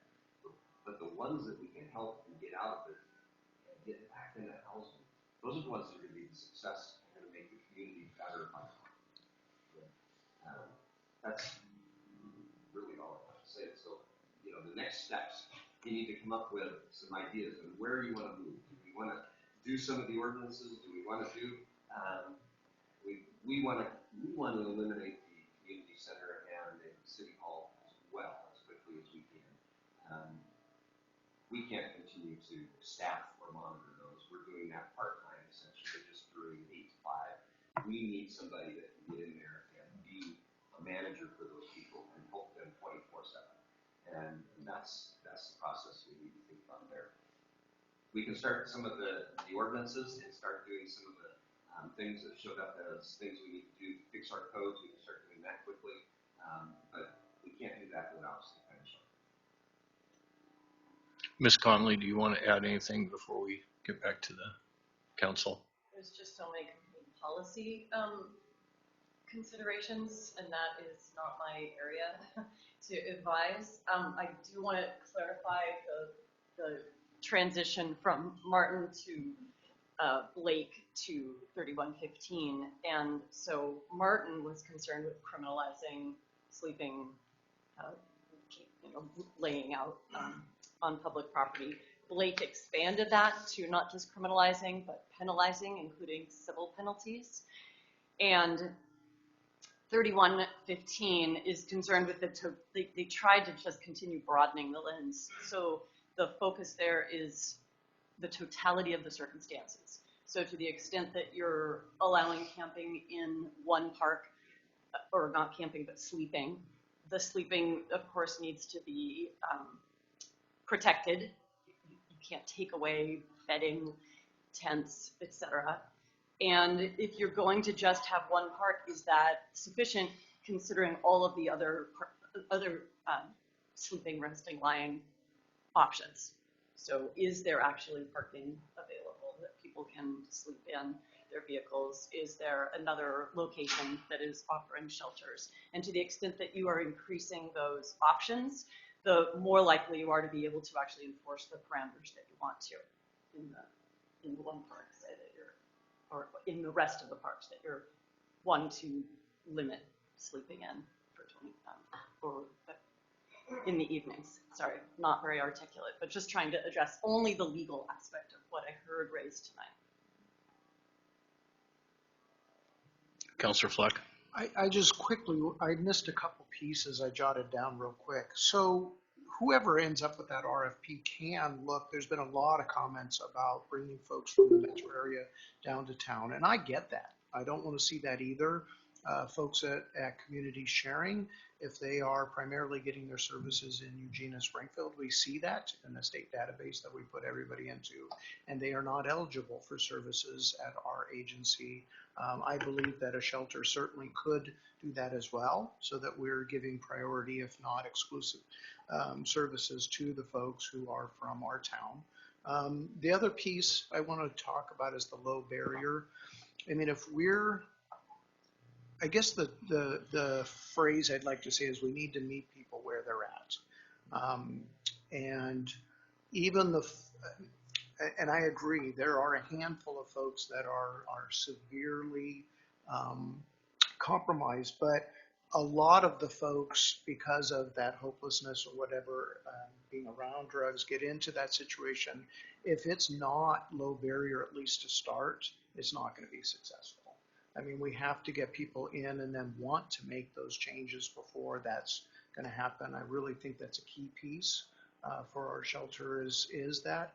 But once again, if it's managed and we have people on site 24/7, this is exactly what I don't want to see is those camps that aren't managed. If we have staff there that are working through night terrors and working through the trauma that the folks, have received, I mean, it's being homeless in itself is a challenge. So I just want to add those two pieces before we get any further. Em? I feel like now would be an appropriate time to talk about my thoughts as a high school student of I heard talk about a homeless shelter being on 99 and concerns about the proximity to the high school. If that's correct? So I wrote down quite a bit. I wrote down in bullet points. The first thing I'd like to mention is that students are homeless too. Richard Myers has the numbers, but it's also very visible just in the Cottage Grove High School, just walking around. And we have very high poverty rates or homelessness rates, and the drug abuse it's definitely noticeable. And so I think that the proximity to the high school could help more than it could harm, just for that one reason. Another reason is that homelessness shouldn't be criminalized. People who are homeless, who are seeking out help from South Lane Mental Health, I don't believe, are likely to be violent or are likely to be harmful to the students of the school. To my knowledge, South Lane Mental Health does more than just deal with homelessness, and that proximity to the high school could also help students in more than just a few ways. The other thing is that it wouldn't be on campus. The way the high school schedule is set up is that we are not allowed to leave campus. We aren't allowed to go on some places on campus during certain parts of the day even. It's very restricted where we are allowed to go. The only times that we are ever allowed to leave campus is if you are a junior or senior in during lunch or after school. Those are the only times that I've ever seen anybody leave campus. And in those scenarios, if people wanted to leave the high school, they would still encounter homelessness. It's not just gonna, even if it is centralized in one spot, even now it is spread across the city. And I know plenty of people who during lunch will go to their house or to get food somewhere in the town, and they are likely to encounter the same things that they would encounter closer by. The other thing is that I don't actually know what this one means, but I just think that it would be. I don't think that it would be a problem. Sheltering. High school students are young adults at this point. I'm 16. In a year, I'm going to graduate and be across the state. Sheltering me and people like me and other young adults from things that they are going to encounter in their everyday adult life isn't effective, and it isn't going to help them any more than it's going to potentially hurt them to see someone who is houseless. Thank you. Councilor Irvin. So as I understood the assignment, we were to, present what we would do in an isolated bubble, which is a good exercise and it helps us understand each other, but doesn't get us to a consensus. So I'd like to work towards that. And I don't want to assume what everyone was saying because that was a certain way. I guess who is in support of the city taking on this role, or who sees a separation of responsibility? And the backdrop to that is, we're sitting up here making decisions. I want all the context that we're representatives of the residents of Cottage Grove, and that's partly what I wanted to discern from the town hall and hearing from, and have it anyway.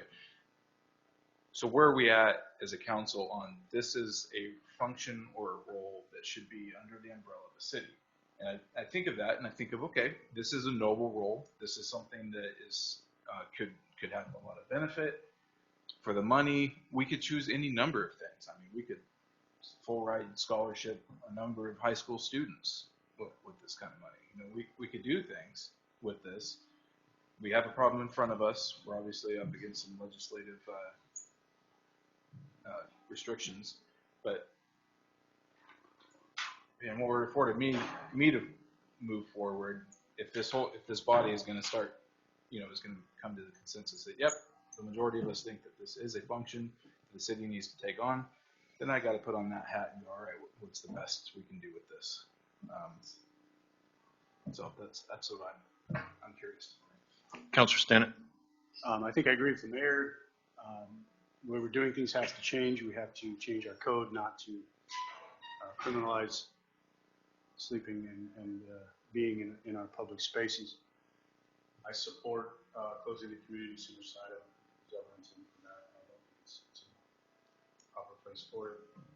I would support moving those residents of that side to the Warming Center side as soon as many are willing to go there to establish a temporary shelter there.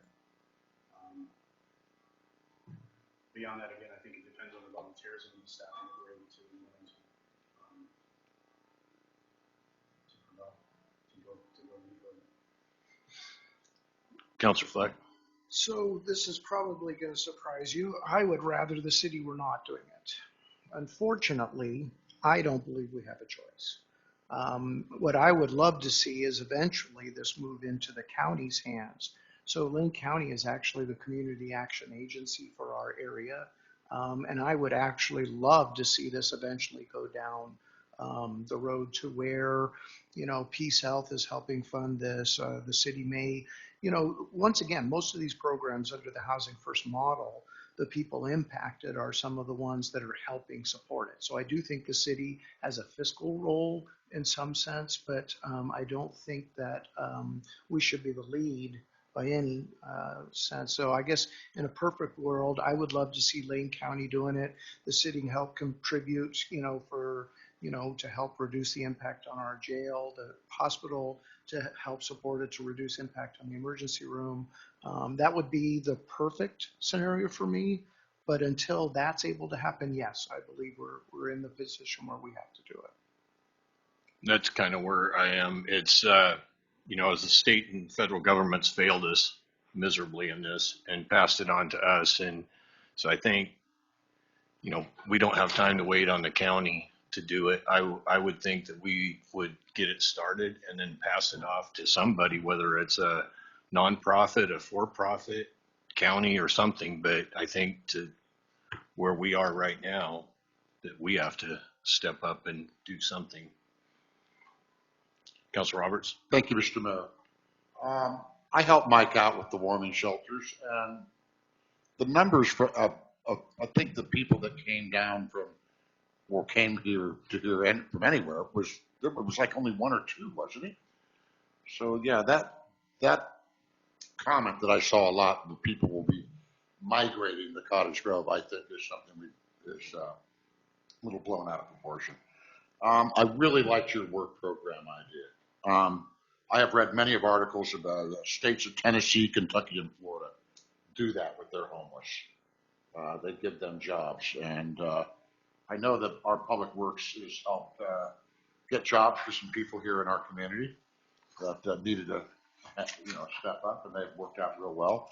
And I think some of the jobs that these folks could do for our community would give our public works guys more time to do the jobs that they have to do, because it takes a lot to take care of this city. I follow those guys around a lot. It's amazing what they do. They're everywhere. So I like your job idea. I think that could be something that could be put into it. But I'm still into whether you want to call it low, medium, or high barrier. I just would really like to see something where there's a certain amount of responsibility and accountability for the ones that can deal with that. And I just think that is really important, to give people back their self-esteem and show them that they can do it. And that's what the program I went through did. So I'm really, one last thing, this has been great to hear us all. I think this is what makes us a stronger, closer, and better council, when we have the time to really talk these things out. So I want to thank you all for your input. Thank you. Councilor Savage. Thank you so much. I'm in support of us having skin in the game. As I stated earlier, I think we all need to have some buy-in. This is us. This is our community, and we should help. But what does that look like? I fully support going to the 99 site as soon as possible. I think if we are using the shelters at the behind the post office, that'll only make the 99 site take longer, because what they need to do at the 99 site is utilizing those shelters. So I would like to see that we get the 99 site up and running, and I would like to see that not a low barrier site. I would like to see accountability and responsibility, but that is meeting people where they're at, because if they are moving forward, that is the accountability. So I think that is meeting folks where they need to be. I think that there is space on that site for people who are having a really hard time, where they are off from the main populace. What really is the numbers? What are the numbers for the people who would need that really low barrier? I have a hard time believing that we need an entire site of really low barrier. I think that we can hold folks accountable, because I believe that it feels better to work hard and earn, because you feel like you're not getting that handout. It feels better to work hard and do what you can. So. Councilor Fleck. So I think we're saying the same thing. I think we're using different terms. So low barrier means like folks going to the mission have to be sober to actually go into the mission. Low barrier typically means that we take people as long as their behaviors are appropriate. So when I ran the warming shelters this last season, I ran it as a low barrier shelter, meaning that folks came in, I didn't ask whether they were sober or not. As long as they were able to manage their behaviors, they were welcome to stay. And so I guess what I'm suggesting is that we need to take people in and work on those things without the restrictions. But I'm hearing Council Roberts and Savage both mention, working towards, for lack of a better term, self-sufficiency. That's the goal is to get folks on their feet. And I think we're saying the same thing. It's just that low barrier term means that we don't ask folks whether they're sober or not. Mr. Myers. And some of the other pieces of low barrier, if they have pets, or if they are with a couple, or two brothers or sisters, or something like that, we're not separating those out. And so that's where low barrier is. It's not, it's getting those people in as soon as and quickly as they can, with as few of blocks keeping them from it. So many, you can't take your pets into the mission. You can't go in sober or under the influence. Here you can. You can't use it there, and you have to behave. Those are still principles that are being held accountable, and they're being pushed on and held. Carry It Forward sets those goals and sets goals with them and works with them to get through that process as they move forward and gets that accountability. One of the other pieces, and Councilor Roberts mentioned it and Councilor Fleck mentioned it as well, serving those in our community. And talking with Chris today, we talked about Service Point, the computer program they use to access services throughout the county. Carry It Forward uses it. I'm sure St. Vincent uses it as well. And with that program, we can look at where they've gotten their services. So we can set preferences on who gets service first. If we want Cottage Grove citizens or those from our community to have that service first, those are the ones that would be served first. And they'd have preference. We could then say, anybody who's a fire victim or veterans, and line out priorities of how people would be served. That would be if we're funding it. And that would be funding if we had some funding from the county or from some of the federal programs. Some of the federal programs say, no, you've got to serve everybody and anybody that comes. You can't set those preferences. But if we're in it and we're doing the funding, we can set those preferences, and it's not an issue. We do low barrier. Is there a time? I check in the low barrier, and I'm coming into the low barrier, after smoking and drinking. How many days can I do that before I'm told to leave? Are we just going to let people come in there for 90 days, 120 days, and continue their abuse on taxpayer dollars? Well, and that's something that we'll have to work with the consultant, the contractor on, what timeline we want to establish. Typically, you have a timeline established for that initial first step of housing. We don't have housing for them to go to. And so it's a little difficult to set the timeline right now until we have some real permanent housing available. Because it's zero right now. I mean, the vacancy rate's less than 1. You can't put them in anywhere. And so that timeline is difficult. When we get to a point where we have it, we'll have some timeline to move people out, especially when they kind of graduate out of the program. But there's going to be points where they're going to say, hey, you're not following the program, you're not moving along. But you stand the risk, though, that you put those people out, they then can camp anywhere on public land. Well, because that could be a bed for someone that could get right. Yeah, and so that's why you talked about having another spot for those people. I personally think that I watch people get dropped out of my program and walk out of my program, but they came back when they realized what they had. Right. They made that mistake. And that's something that we can work into the program with whoever we contract with, and say, hey, here's some of the things we want to see. We want to see some progress. We know we can't move them out into housing yet, but if things don't happen, then we need to put them back out. And we need to have those other ordinances in place so that we can protect other pieces of public lands. They can still go somewhere. Councilor Soulsby. Thank you, Mr. Mayor. This is a question for our city attorney, because we keep saying they can camp anywhere. But the way I read it, and why I said this earlier, it does not say camp. It says sitting, lying, sleeping, or keeping warm and dry outdoors on public property. And so it's purely Like we can establish times of sleeping. Yes. Okay. But you can't eliminate them all. You can't say. Of course, no, you have to allow a certain place. And then my other, there has to be more than one. Mm-hmm. If they fill up, yeah. Well, if they fill up, but until it's a problem, it's not a problem as far as having multiple places. So all that an attorney can tell you is language hasn't been tested. It's broad. Mm-hmm. Well, actually, it says it's narrow.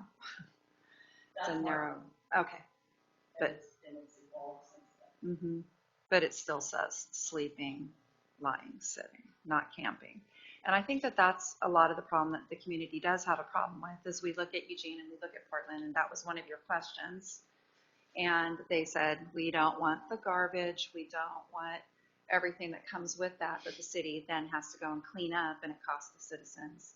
And as a steward of that, we have to look at this and see and get the people that want the help and are willing to abide by the rules, the help that they need, but not be abused at the same time as a city and for the citizens. So that's my issue with that. The other thing is, if we did do something as a city, I definitely want to put parameters where we reassess it and see how it's going. It's not a permanent thing that we should revisit. Personal opinion, I think this should be in the hands of the nonprofits. I don't think this is something a city should be doing. We do not know as a city everything that goes into this, and we are being asked to make a decision before we completely understand what all the nonprofits are going to do, because we don't know. I'm not a professional in that. We don't know how this will be laid out, and it's all on us up here to make this decision. And then when it's not successful, it was like, oh, the city council did that. And so that's why it's really important for us to know all the facts, and we can't, because we don't even know who as a nonprofit would be stepping up. And so that's why I'm really struggling with this, making these decisions. I feel like it's the cart before the horse in a lot of ways. And so, but I just did want to clarify that you can say they can sleep there, they can't camp. Councilor Fleck. So let's walk this through. You mentioned critical thinking earlier. So we say you can stay, let's just say in Coiner Park as an example, overnight, and you have to pick up your stuff and move it every day. I'm just kind of wondering, do you think that there will be anything left in the park when folks move on? Tents? Do we think there'll be stuff strewn about? I mean, I don't think that we've really kind of thought about what the impacts on our community are going to be if we don't have a managed situation. I mean, I look to Eugene, and I think we've seen what happens when we don't have, anything in place. And I guess that's what I would offer, is that I think that if we do that bare minimum, I think we're going to get what we deserve. I think that we're going to end up with more problems, not less, because we'll be very narrow in our focus of where folks can be. I mean, I think we have to think about the impact of all of these decisions. If we do zero right now, folks in Eugene were camping on the sidewalk in front of people's homes. I think, and that's one of the proposals, absolutely. So we clearly have to do something, and I want us to really think about the impact of the choices that we're going to make, both for the community and for the folks, that we're discussing. I just want us to really think this through. Yeah. So yeah, there's at some point, like, it gets uncomfortable. One of the things that's making me uncomfortable is I hear a lot, don't other them, don't speak about them as if they're not you. I think, and I agree. that means that they need to be held to the same standards that anybody other resident is held to. So and I agree, the likelihood of stuff being left around is high. Why not enforce that that's not okay? You be cited. You cannot do that. Anybody else can't do that. I know we're talking, and so you either are talking about them as the other and looking down on them, pulling them up with a hand up, or you say, no, you can rise to the same level of respect that any of us are expected to have for each other, and pick the stuff up. Don't leave a mess. Don't spray feces all over the buildings. That's not okay. I know, Counselor, you know that better than I do, because you gotta clean it up more often. But I think that's that. I don't know if it's the 60s or whatever, but calling people to a common standard of decency amongst each other is necessary, and it's a thing I think our society is failing at. We're coddling. We can rise up, and I'm not afraid of the consequences of it. I think we all need to hold each other to a decent standard, and respect. So if you do limit, you protect the public spaces, the parks, for their intended use, for what people donated for what the community raised funds for what private people donated and family foundations and trusts to have with a vision, and that's being usurped. And you go, that wasn't the contract, the social contract that we had as a community. That's not what the intent was. And somebody's got to defend it and say, look, and I'm not opposed to challenging laws. Like, who are we as a people? I don't want to get pushed around into something. I want to live in a decent place where people have respect for each other based on a standard. And I feel really uneasy about placing a financial burden on people that are struggling to make it as it is. And going, look, I pay taxes begrudgingly. Some people love paying taxes. Talk to a few of them. Some people begrudgingly pay taxes because they're like, I don't feel like I'm getting my money's worth. Or look, they're spending it on this. They're gonna blow it on that. That's why I ask the question, whose role is this? I think it's the role of charity. I think it's the role of set up a foundation. Who wants to donate to this? Who wants to put that, even if you can't bring them in your home, if you don't have the capacity, but I want to donate to this. I want to fund this through that.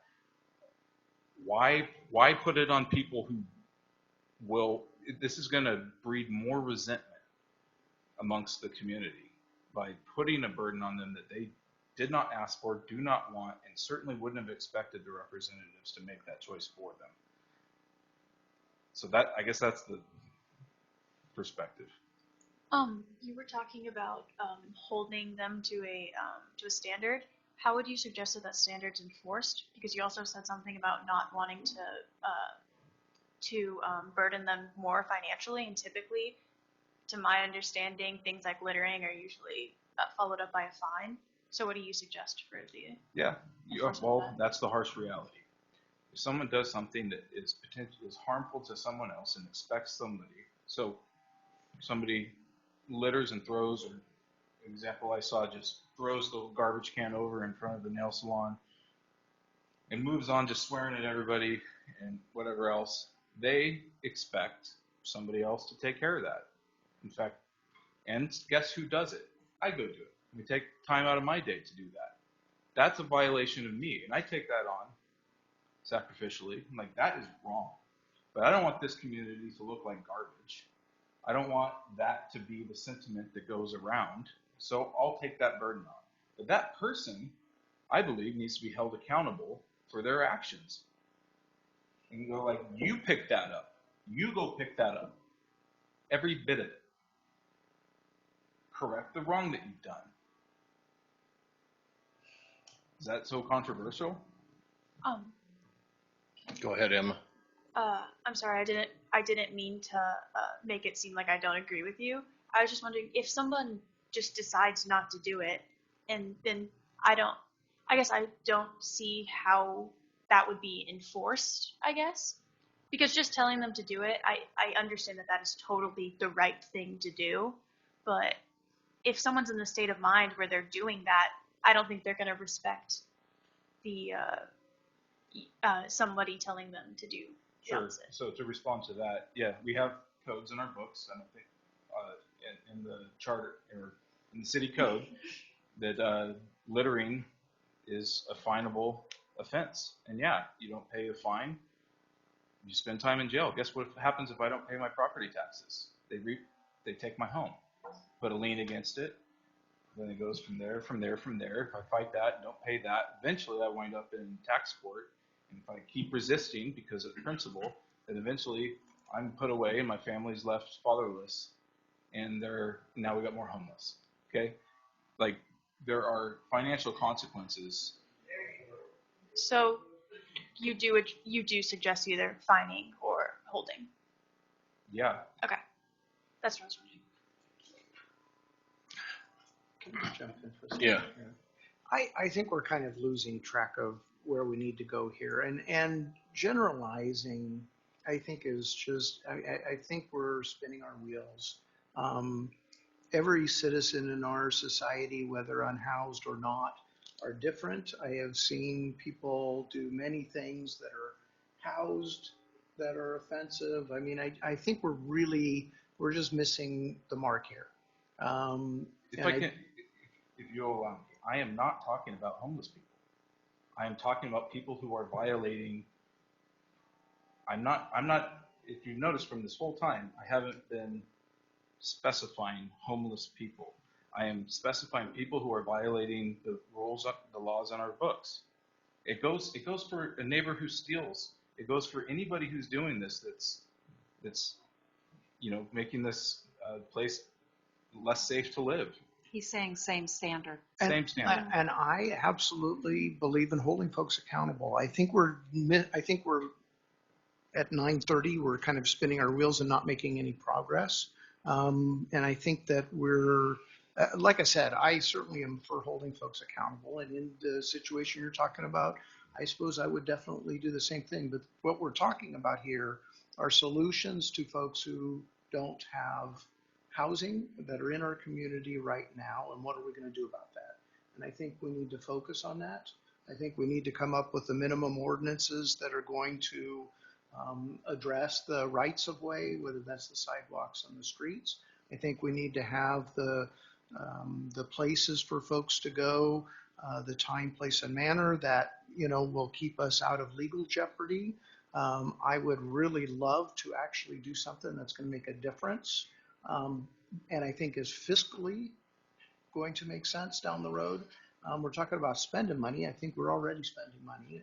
I mentioned the $50,000 cleanup. How many of those does it take before we're saving citizens money while improving the lives of the folks that we're working with? So I guess let's try to stick with this proposal. Are there pieces? I'm all for the proposal that's before us, other than I do want to, not the working on the car thing I'm not really fond of. And I'm not fond of that site. But what pieces can we not live with? What should we work on? Let's try to be productive here, I guess. I think one thing I want to go to in our codes is the RV parking and renting out your RV, because it's happening. There's people in town that have RVs beside their house that people are living in, and it's against our code, but we're not enforcing it. So if we're going to have a code, we're either going to enforce it or change it. So I think, in my opinion, it should be allowed, but maybe you apply for some kind of a permit or something, because it is going to have wear on our infrastructure if they're hooking up to the sewer or whatever, they're pulling water out or however they're doing it. So I think maybe having it some kind of managed, but address it. Councilor Roberts. Thank you, Mr. Mayor. Thanks, Mike, for getting into that. And I love everything that, like I said, that we've been talking about. But I think we are getting to the point of spinning wheels. I think we're ready, after all the conversation, the town hall, to have Richard Myers and city staff put something together and bring it to us. And then if we have to, we'll tweak that. We'll work with that. No pun intended. And work and see what we can do with it and get something going. I don't know how everybody feels about that, but I think we're ready for that now. We know we have to do something. Who's going to run it? We don't know that. We still got to look at all the different organizations that can help us to do that. There's still a lot of work to do, but I think the next step is having city staff put something together. Say, this is with the resources we have now. This is what we can do, and then we'll worry about what from that point on. That's my feeling at this point, because we are spinning our wheels at this point. Councilor Stanton. Has staff not already done that, though? I mean, didn't we get a proposal? Yeah, pretty much. Okay. I think it's going to be really difficult for any one of us to prove an entire proposal of that scope and magnitude. I think we have to do what we have to do now. I don't think low barrier means zero accountability, and I think if you ask our police, I think they would say that they are holding the folks in that camp as accountable as they can to the standard that the rest of us are being held to. I think if you put up barriers in the first step to housing, then people are going to choose the alternative that doesn't have any barriers, and the alternative that doesn't have any barriers is our parks and our sidewalks and our planting strips. We have to have an alternative, and we need it soon. Beyond that, I think who's going to manage it in the particulars of that, I don't think. I do think we need a more comprehensive solution, and I think we need buy-in and accountability, and I think we need interaction with folks to help them turn their lives around. But again, I don't see the city doing that. I don't think we employ drug counselors, and I don't think we should. I don't think we employ mental health professionals, and I don't think we should. We have to look at the best and highest and the use of our public lands as they were intended, and give people a place to go so that they can take the next step. And we are putting a cost out there because Teresa and Jessica are pretty much, that's all they do. So there's 2 employees that are doing it. And I live across the street from the community center, and it's, there's half a dozen times the police officers are driving through, making contact in there every day. So, and that's just when I'm home. So it's costing us. Do you got enough direction, or do you need more cleared? What we'll work on is we've got the ordinances almost drafted. I mean, they're pretty much drafted. They were in the proposal. We had sample pieces, so we'll pull those together. Any other issues with the parking one? If we narrow it down to 24 hours, then that means everybody's got to be 24 hours. Right. We can't go around picking out, these are people sleeping in a car, and we're going to apply a 24-hour on them, and everybody else gets to be 72. And so our proposal is leave everybody at 72. That's something that we have to be careful with, especially when we start looking at the totality of the impact. If we start narrowing out things specifically for those camping in vehicles, then you're gonna run into trouble. The repairing cars was low of all of them anyway, so that's one that did fall out. But if you're fine with all the others, we can work on that. Sidewalks, bike lanes, and planting strips in the town hall. That was the number one thing that was 93%. Everybody said, let's do that. And I think in visiting with Carrie and drafting what we've put together, it's really clear we can make a public safety issue associated with that, and it makes a lot of sense. The park restrictions, that one's going to take a lot of work. I mean, if you're going to allow them to sleep, lie, and I use camping in exchange for saying sleeping, lying, resting, whatever. But if you're going to let them sleep there from such and such time to such and such time, that means outside those hours, if anyone else is sleeping in the park, that's a violation. And the courts have said that, hey, if you're going to tell people that they can't sleep between the hours of 9 a.m. and 6 p.m., no one can sleep in the park. So you've got to be careful on how those are crafted. We'll continue to put that together and bring that to you. The other piece that we need to do, we need to close community center and the city hall and move them somewhere, either to the warming shelter temporarily until we get to the 99 site. We've got work to do on the 99 site. So what I'd like to know tonight is, do we need to proceed with that work? The faster we can get started on it, the faster we can get that done. If we have the approval to get started on that, we're ready to go. We've got people lined up. We have an architect already squared away to do the restrooms and get that designed. We're ready to move, and the faster we move, the quicker we can get. We may not even need to move them to the temporary site of the Mormon shelter. We would suggest, and just to expedite moving them off of the community center and city hall site, is doing a brief temporary RFP asking for an emergency. And I think we didn't even have to do an RFP, just ask Carry It Forward to do it for us, set up the contract, go over that, get that squared away so we can move right to the temporary site for a short period of time.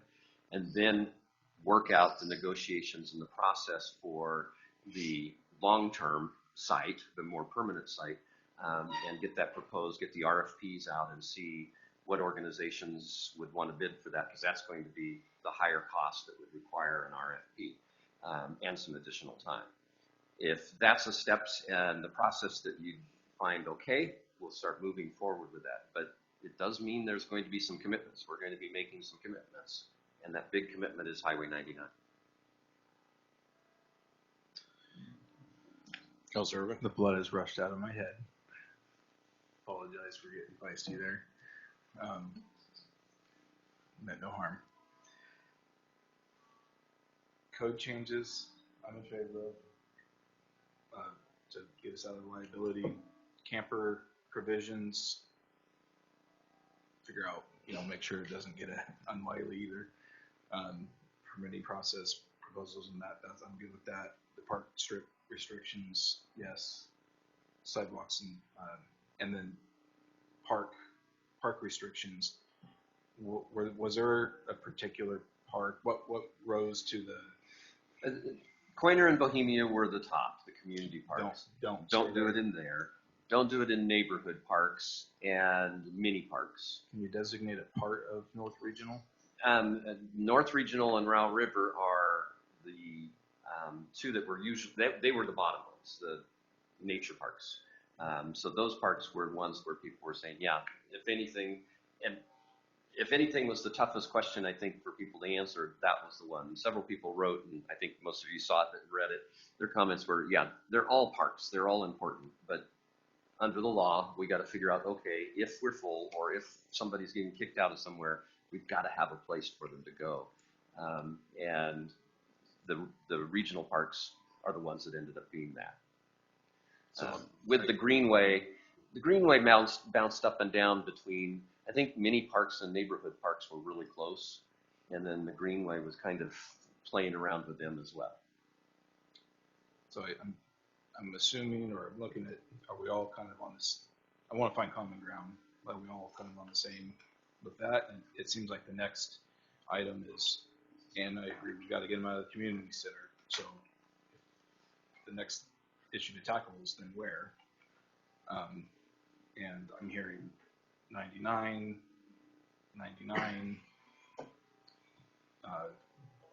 park, or the. I don't love the 99 site, the travel hazards that it entails, increased distance from services, amenities. I suppose I wouldn't hold up progress to argue that.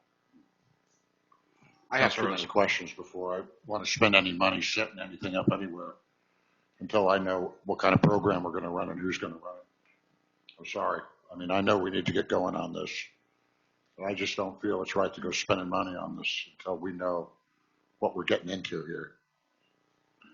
This is on my neck and our neck section. Don't we have to have the site before we get the? It's kind of important. I agree, it's important. Well, if I could, I mean, you're certainly welcome on Wednesdays to come over and speak with folks at our shower trailers. I mean, they're the same folks that will be operating that, and I think that if you spoke with them and understood what they're doing, I think that would really ease your mind. You know, I've been so impressed with these folks. I would feel comfortable with designating one park, like the regional park, for them to stay overnight in. I do not want to give the go-ahead to 99 or the warming shelter location. I'm on the fence on all of this right now, and I don't feel good about it. So I would say that would be our immediate solution until we could come up with a solution. And I think Carry It Forward should have been here many meetings ago. I would have really have loved to have sat down with them for a while. I still have, outside of the 2 pages we got, I don't know what they're going to do. I really would like to meet those folks. And see, and that's, I think that's where you need to kind of step back a minute, because that's not what we're saying. We're not saying that they're going to be the ones running the site. Yeah. What we'd be doing is designating that this is the site, start getting it prepared, put the RFP together, which would spell out what we want that organization to do, whether it's Carry It Forward, whether it's St. Vincent de Paul, whether it's Looking Glass, whether it's Square One Villages, whether it's Whitebird or whoever. We would put together the proposal. This is what we want the program to look like, and go out for the RFP. But that's saying that we all agree with going in that direction. Right. With all due respect. So you're also saying that it's impossible to secure somebody to run the site before actually acquiring the site? We own the site. We have the site. It's there. But if we're going to go out for an RFP, we don't want to do an RFP and then not have any place for them to go for a while we get a site up and running. Okay. We've got work on the site that we need to do if we're going to use that site. And it would make the RFP even better if we said, hey, we have a location. This is what it is. This is what we want you doing there. Councilor Fleck. Sorry, Councilor Sin. I'll yield to. Councilor Sin. And it's also true that we have a deadline. Yes. To close the community center site. Right. I won't tell you. With a safety issue that precludes them it's staying. for the contractors coming in for the roof. Yeah. Okay. So closing that without an alternative means they go where they want. Yes. Or we designate a park. Right. We can do that. But as soon as you designate a park, you've lost any supervision of those individuals and help and management. Councilor Fleck. So, Councilor Irvin, you were trying to reach consensus, and while I kind of agree with Councilor Stinnett that I would prefer the other site, I'm happy to yield on that one just so we can move forward, because I know that the contractors Richard spoken with prefer the site because of the house and the ability to provide wraparound services. And I'm just going to go ahead and yield to their expertise, because I'm certainly, nowhere near as experienced, just having run warming shelters. So I'm happy to go there. And, my first choice would be the Douglas site if I was picking a site just because of location, but that's probably the most expensive site to go to. So looking at what's best interest of the community is the cheapest one. So it's kind of a tough one. And, I'm not thrilled with Highway 99. It's not a good access. And I'll throw out too, that's one of the pieces that we can also include in the RFP is trying to find ways to provide transportation and help in getting people to and from the site. It will be a 24/7, so people don't come and go like they would with a dusk to dawn site. So people would be there for longer periods of time. They may stay there the whole day and go through the training or programs in the building and not need to leave the site, which with a dusk to dawn, you would have that traffic leaving every morning and coming back every night. And you typically wouldn't have that with a 20%. Councilor Stinnett. What would the immediate work entail at the 99 site? Do what? What would the work entail at the 99 site immediately? If that was... We've got some site work that needs to be done. We need to put in the electricity for the pallet shelters and get that set up. We need to raise the site a little. We also need to do some work in the house to get some restroom facilities and showers improved so that would be a facility that they'd have showers and restrooms there on the site that would be handicapped accessible and usable. And then the rest, we want to paint and do something. We have shelters ready to go at the warming shelter site. I don't see why we do those now. Yeah. That's just my opinion. We will be, the extra shelters that are coming from the county should be here in the next week or so, too. So we have 15 more coming. Councilor Roberts. Thank you, Mr. Mayor. And then I hear we have gravel already stored up to put out there to help with that. I still feel like we're putting the cart before the horse. I feel that once we pull the trigger on this, I mean, I know we have to do something, but it just doesn't feel right to me. I still have some unanswered questions, but so I mean, basically what we're asking for is what, a consensus here? You need to a move motion, forward. or do you need a? I'd go with a motion. You what? I'd like a motion. You would like a motion. Councilor Stennett. I think your concerns are another reason to move to the warming shelter site. It's ready to go, and it is not as big a commitment as completely preparing a site south of town. I see that too. You just don't have the house Councilor Savage. and the structure that you need for the train. If we use the warming shelter site and Highway 99 is not approved, then we have folks smack dab in the middle of town that could potentially feel under a microscope, that are completely visible to not just everybody around, but feel visible as well. I know I personally chose to live outside of town so that people couldn't see me. I didn't want people to know. It was not something that I wanted to be known for. So for people to see me as somebody who's unhoused, walking into a facility where I could potentially be getting treatment, I would be embarrassed and I wouldn't utilize it personally. Councilor Soulsby. I'm curious, how did the homeless shelter end up at the community center? We had individuals that were showing up there, and rather than kicking them off into any park in the community, we took the step and said we're going to monitor and supervise them there, and keep an eye on and manage, and then also do it here at the City Hall, so that until we filled those sites up and those sites got full, and so then others are camping other places. They're sleeping, lying, resting, keeping warm and dry in other locations. And we have some at Trailhead. We've had some I think we had some in Bohemia or Coiner show up. There's one in All America City Square this morning. So, there are more than what will fit those locations, but this was an attempt to try to manage that and keep them from being in those other locations completely unsupervised, without a way to monitor trash, garbage use, and to establish rules. And we did. We established rules, and they're essentially following them. If they don't, they're gone.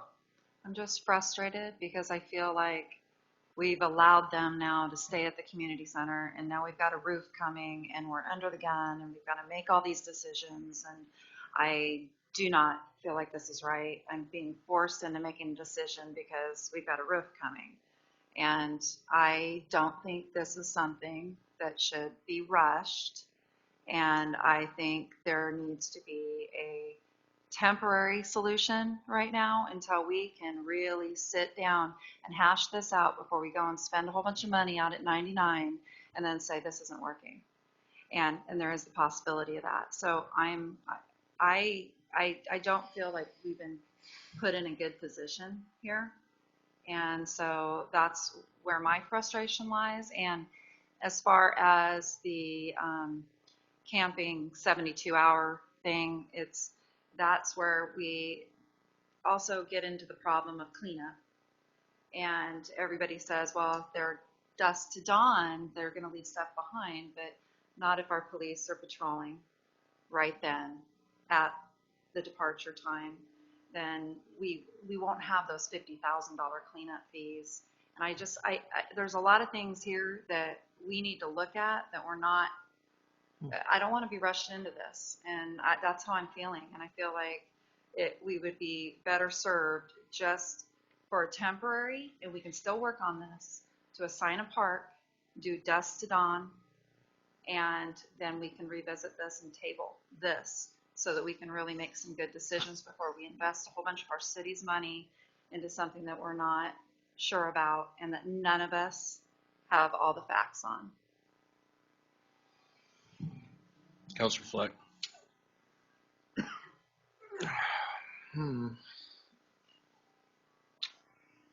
I guess I'm at the point where I think we've had lots and lots of discussions, public input.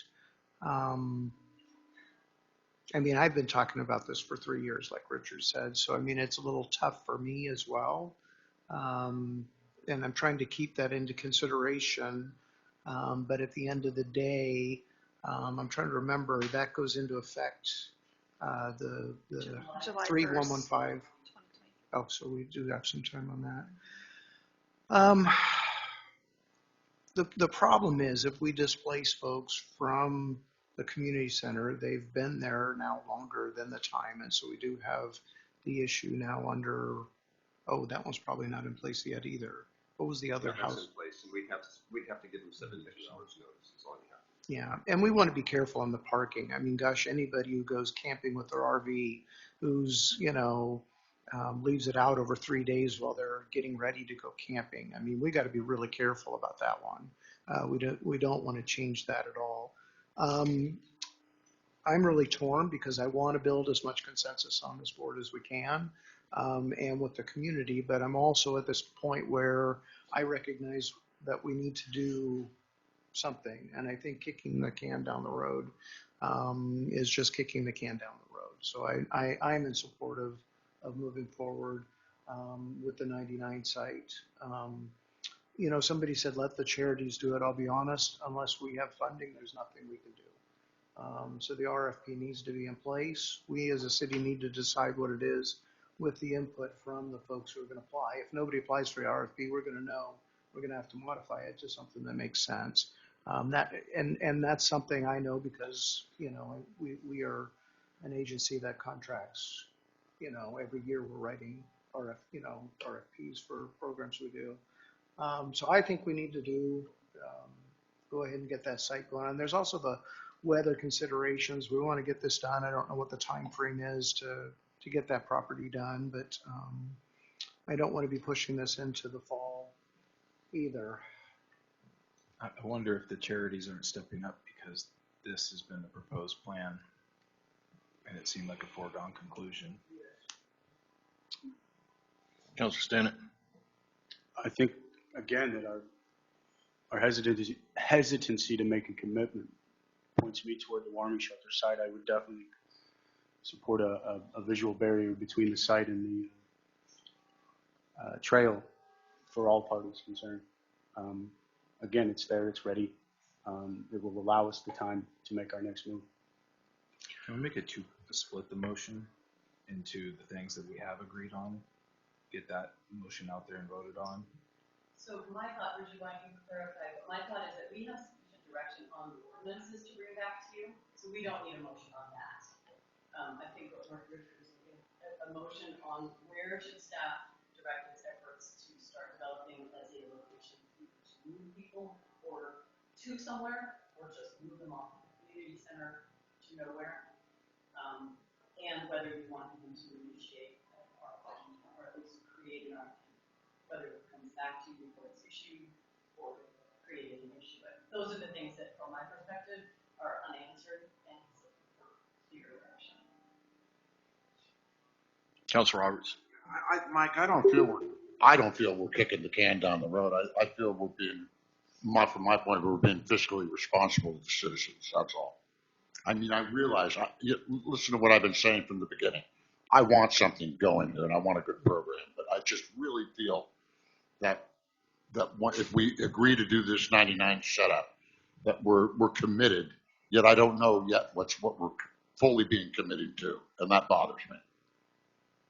Councilor Fleck. I guess at this point, I would suggest we go with Councilor Stinnett's proposal. Let's move the folks from here and the community center over to the warming shelter. Maybe we get some slats in the chain link fence to give a little more privacy as a interim method until we can figure out what we want to do. But that will require us to have an emergency process set up so that it can be managed. When is that date that you got to be out of Richmond Community Center? It was May 1st. but the contractors now cannot get the materials, and so it's looking like June. So do we want to keep them at the community center and City Hall until June, or do you want to move them off as soon as possible in the first part of May? I'd like to get it, yeah, I agree, getting them out of there as soon as possible, but this is rough. So to my understanding, the biggest issues with the Highway 99 site are the location for the ability to transport residents to and from, and also the potential of there not being like an adequate charity to run it. Are those the biggest things? I think they might be different for different ones of us. It's mainly the transportation. location getting to and from. Is there any way that this could be further hashed out before a decision is made? To where there's the ability to come up with a solid plan, either as a council or from whatever charity decides to step up and run it, to determine a set plan for transportation before an actual decision is made? Or is it something that's too time sensitive for that to happen? Councilor Irvin? So I think we're just going to have a split decision, essentially, is where we're at with it. So there's going to be, I think there's going to be a vote. It's going to be a split decision, and the majority will win. Okay. Councilor Savage. I have a concern with going to the warming shelter site, both for folks utilizing services as well as coming into this summer with the World Games and having all this tourism that has been promoted, and now we could potentially have folks on display for the world to see. So if that's the case, I'm not going to be in favor of that. So I'd like to explain that now. My concern of moving them to the warming shelters right now is if we don't have somebody managing them, we're not going to have the pallet shelters anymore. I was expecting that to be a given. If we're moving them off the site, there's got to be a full-time management facility. Right. So we need something. Or pick a park and move them there and turn a blind eye to it, like the rest of the world's doing. Go ahead. If we can't immediately manage a facility, then where are we? I mean, we're gonna move them to nowhere, essentially. Right. We can.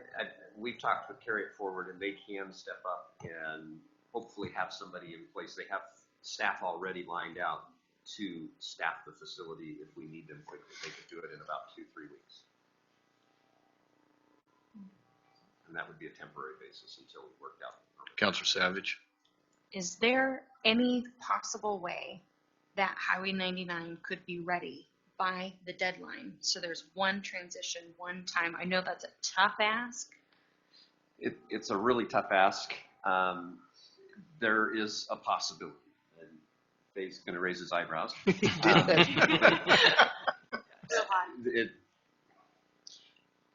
It'd be a tough chance. I mean, yeah, mid-June it could possibly be done. Maybe. Councilor Soulsby. Thank you. So I believe we have 8 at the community center, correct? Or 10? We have 8 tents. There's more than that in a couple of the tents. There's a couple people in Okay. a couple. We have a couple over here as well, and there's right now I think there's 4 tents Okay. at the City Hall. So total of maybe 12 tents. Yeah, and we Okay. have 17 shelters at the communities at the warming shelter site. So we're talking about 12 people or 12 tents that were on their own before all this happened.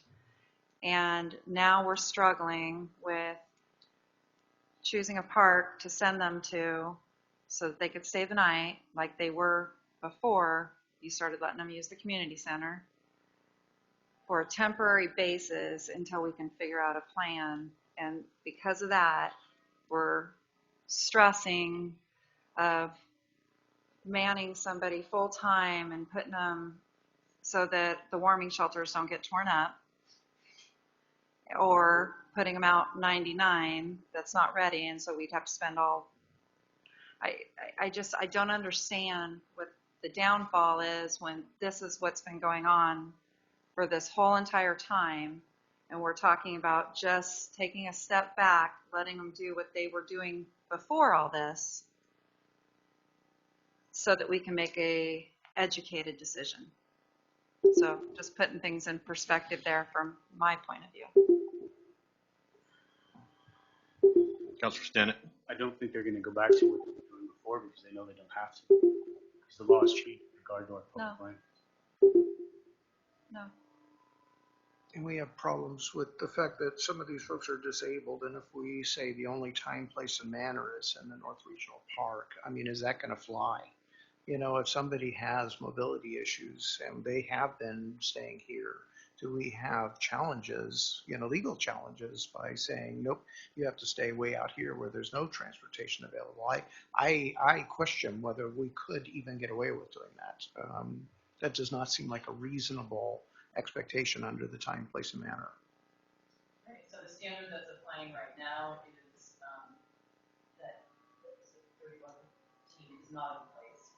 When it goes in place, it would be objectively reasonable from the perspective of the homeless individual population. So clearly, that wouldn't be objectively reasonable.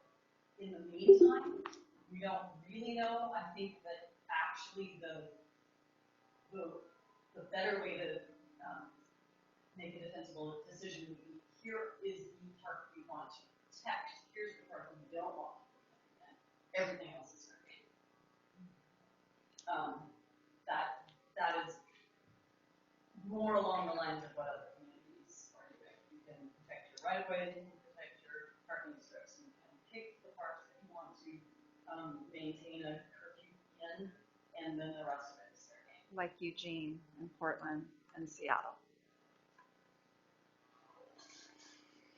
Councilor Savage. I have a radical thought.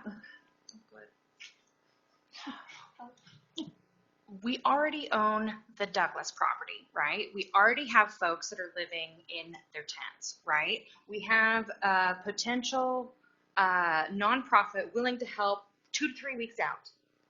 What if we arranged the nonprofit, we got folks together and said, this North Douglas site you can camp in, that preserves our warming shelters for future intended use and potential long-term use at another site if that's the case. It gets people off of the community center property, the city hall property, and potentially out of All American Square and various other places. This is a place that you can go. It's not far from town, and if we can manage it, they can wait 2 to 3 weeks. We've got this in 2 to 3 weeks. We've got North Douglas.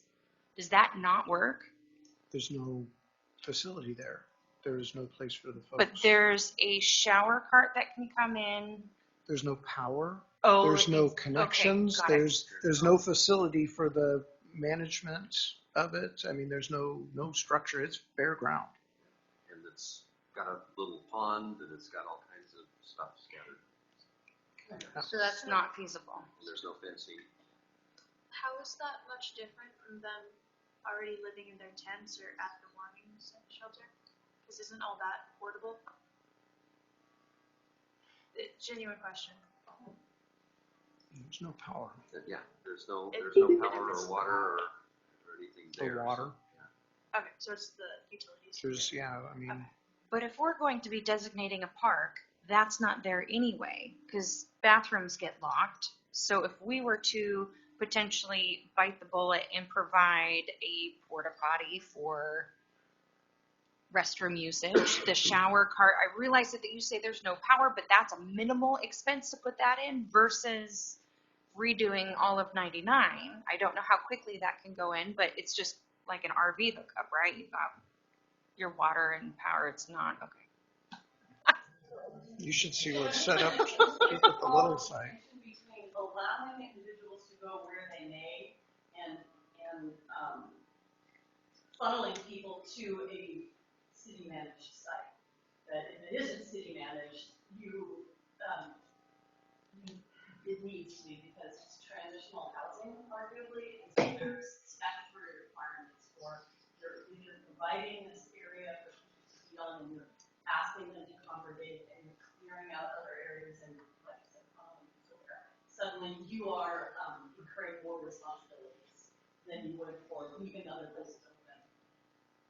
So we're talking about maybe 20 people that were housing in a cage right now. Are there not 20 people in this community that have the means and ability to take these people in? They're following the rules, right? They're rule followers. They're respecting the property. Wouldn't that be better that we just rally around as a community? If anybody can take these people in, can we facilitate an interview? Can we get them out of the community center, take care of these folks, set up the park setup that we can all agree on, and get the potentially best situation for them? My thought on that is if we don't come up with some kind of a direction, other people could come in there, and until we have a plan on how we're going to deal with it, we can't enforce them anywhere on city property. So the idea there would be that we take 3 or 4 days, put the call out, say, can anybody, here's the situation, and if you don't, I mean, you're shaking your head, but. And I understand what you're saying. It's a good thought. It just, my concerns of that we haven't solved the problem of people can camp anywhere they want. Yeah, but we would have solved the problem of having them away from the community center. Until they want to come back, until somebody else wants to come in there, and then we still have people in the community center. That's what the designation of parks resolved. You can enforce them not coming back. But if we're not going to go down that path and designate a park, we haven't accomplished anything. We need to designate a park. Well, that's why we voted on, right? That was my understanding. I thought that But we couldn't. we haven't decided that as a council. We hadn't decided as a council where we're going to go with that. So until we do that, if we got 20 people to take in the homeless in this area in the community center, then the 21, 22, 23, 24 could come in and move in, and there's nothing that we could do about it. Let's designate a park. Well, yeah, so I was attempting to try to get a foundation of what we all did agree on.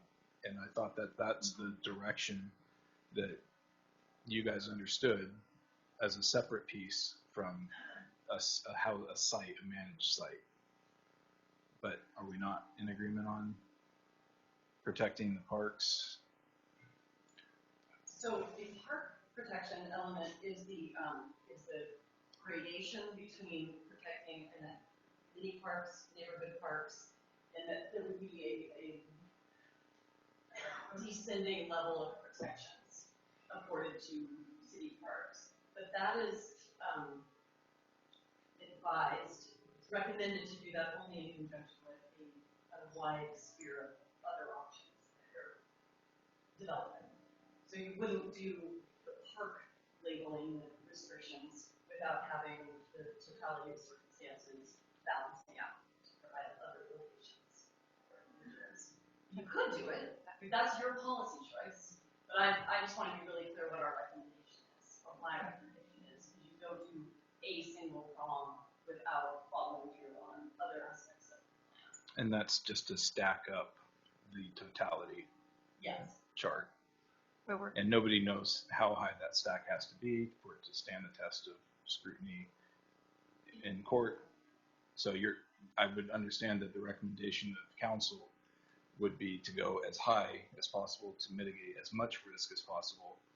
That, all I can tell you, the more you do, the better, more defensible it is. But I also just want to point out that what I'm hearing is, designating a park, which sounds to me like designating a park that's open for consistently. I'm not 100% sure what that designating park is, but I can tell you that isn't what's in the proposal. What's in the proposal is here are the parks we will protect most, and the parks will protect slightly less and a little less. So even that doesn't have designated parks for I don't know what it means to protect something a little less, a little less. What does that mean? It prioritizes. It prioritizes where. Because if the park fills up that you've designated to have everybody go to, and there's no space left there, they could go somewhere else. Okay, those tents are right butted up against each other. So if you were talking about filling up a park, wouldn't a standard be the tents would have to be right next to each other, literally no space? Because right now we're demonstrating that they can be right next to each other. Well, there's space around them, and there's about 2-3 feet. And over here, we've got 5 to 6 feet between tents. So the density of where they're camping is really, really dense. Yeah, compared to like a park, you would probably have close to 20,000 like in North Regional Park probably before you even reach that density. Well, you've got places you can't be, the wetlands and stuff like that are full of water. And I've walked that park a lot of times. So it might be just a little clearer. So instead of designating a place where people will go or are allowed to go, instead the proposal, as part of the prong of all of those different elements, was to protect community, neighborhood, mini parks, and riparian or wetland areas from 10 p.m. to 5 a.m. So it's a flip of what I'm hearing. And I just wanted to be really clear because the more that people talk about designated park, the more uncomfortable I got that I'm like, I'm not sure that I made my message clear. So that's all I'm doing is just clarifying what the proposal was, as opposed to what I'm hearing. So there was two potentials there. One, which was not part of the presentation of the proposal, would be to designate an area that we're saying that we're not going to enforce sitting, sleeping, resting, lying down. However, all the other ones we might, and I understand that was not the proposal. That was something that it was seen if it doesn't violate or put us at an additional risk. In my mind, I'm saying you maximize the public spaces that are the use that they're intended for. Of course, if that's not agreeable, then I could go back to another. And I think it does increase your risk. I just want to be really clear. It increases your risk if you're designating one only where you are not going to prohibit. Because of the vicinity in the city, like because there's a potential to have it be unreasonable that someone has to walk some X number of feet to get to there, or it's that many feet from their services, or what's the basis of that counter argument? It's more the designation of it. You're funneling everybody there, which then raises the specter of, are you supposed to provide services? And the answer is yes. If you're funneling people to one location, then you can't do that without having services. Services meaning? There's bucks a and water and sanitation. Is this coming from 3115? No, it's a different statute. There's so many. And unfortunately, I don't have my entire panoply of housing statutes in front of me. And I'm sorry about that. I should. Councilor Stannett.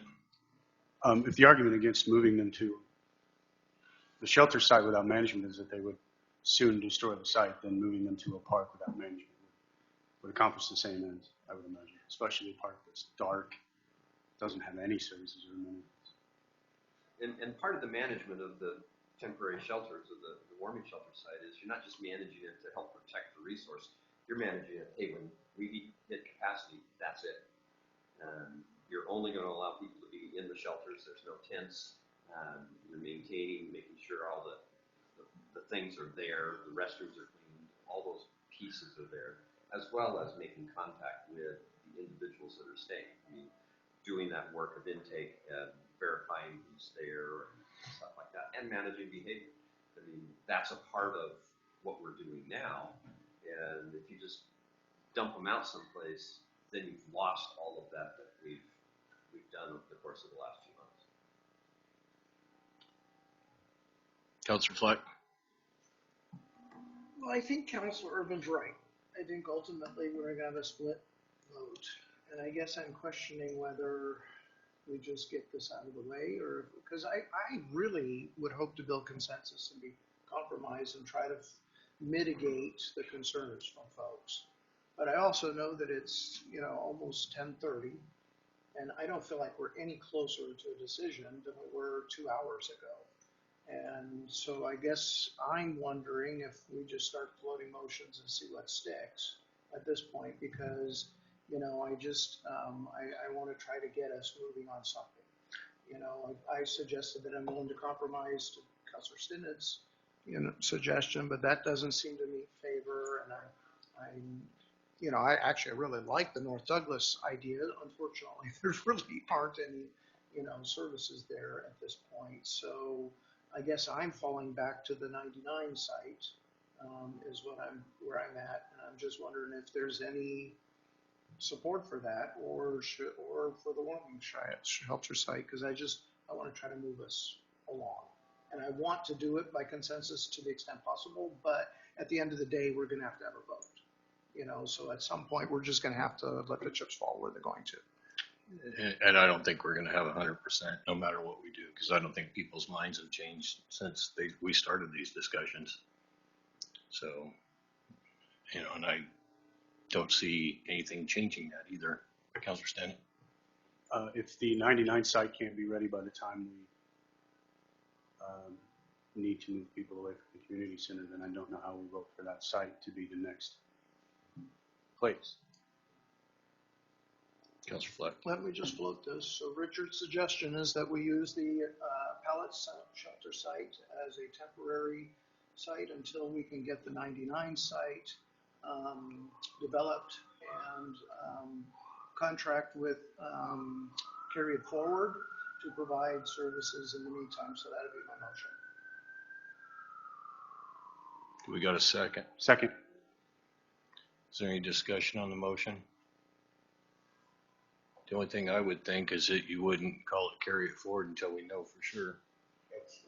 Correct? We can go into an emergency contract Okay. and carry it forward just for that short period of time because it won't exceed the purchasing requirements. Okay. And I won't put the friendly amendments. Is there any discussion on the motion? Councilor Roberts? Thank you, sir. Do we have any? Oh boy, here we go. Seems like we're going back like to an hour ago. So we're going to move everybody over to the warming shelters. Meanwhile, we're going to be Developing the 99 site. 99 site. But we still really have no idea what type of program we're going to run. Oh yeah, we do. We do. Oh yeah.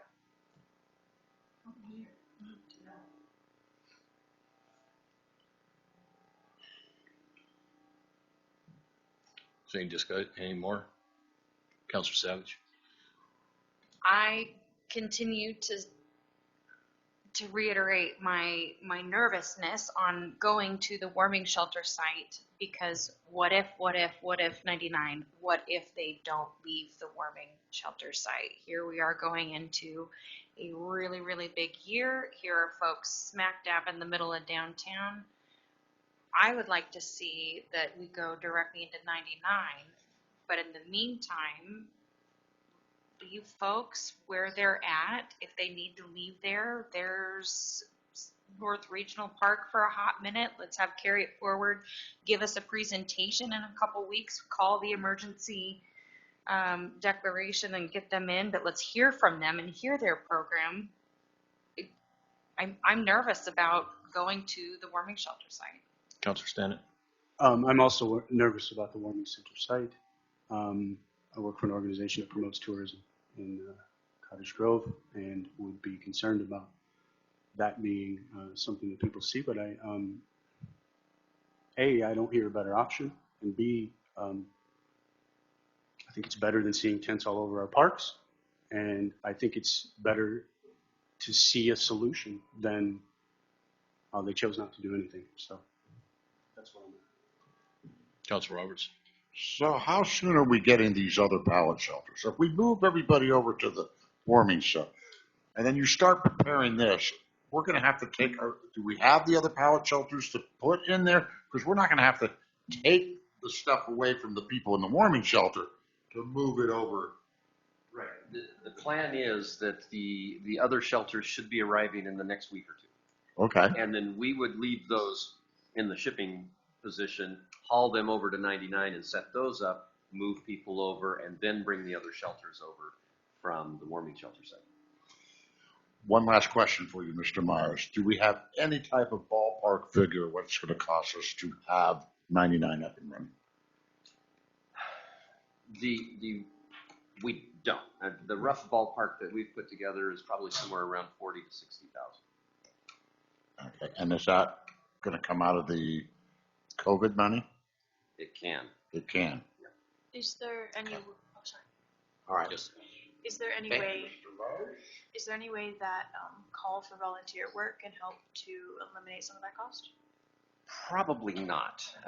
When you're installing electrical and stuff Yeah, like that. yeah, not for that, but you were talking about stuff like laying down gravel and painting and stuff like that, like less of the technical work. We're going to be doing that part, so it's not going to be a cost on that. So, and we have the equipment and the staff to do that. So, yeah. Okay. Councilor Soulsby. So for some reason, I have in my head a number of like $479,000 was the total to get the ball rolling, and that was not a complete figure. And so you're just talking about electricity and stuff, and okay. Right, because we have to purchase the site from the street fund, and then you have the operation costs, and we put operation costs for the next 2 years in that, or an estimate of that. See, I'm really struggling with this because I just feel like, why wouldn't we do something temporary? I feel like once we get into 99, it's done deal. We're hiring people, it's on its way, and I don't feel good with that yet. And I'm being pushed into this decision, like we have to vote tonight, and I don't feel comfortable with this at all. And so I still want to stress that I think it would be prudent of us to really think this out and work together as a council before we just start pouring $40,000, $50,000, $60,000 and we don't even really know that, and then have to go forward with buying it, and then we're putting all this money into it and then pulling it out of the street fund, and there's a lot of dimensions to this. I think we're committed at that point. I think we are. And I'm a little worried of that. And then if we don't use 99 and put money into it, will we get that money back out of it when we try to sell it like we were going to before the homeless problem? Right.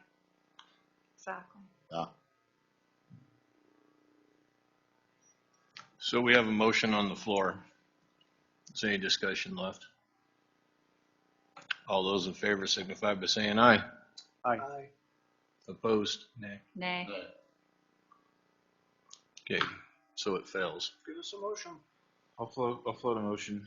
I guess ask for, do we need to discuss any of the code change stuff in No. the motion? No. Okay. Well, the motion would be that park stuff. I think I can't that's all part separate of code. it. Yeah. That we give notice to the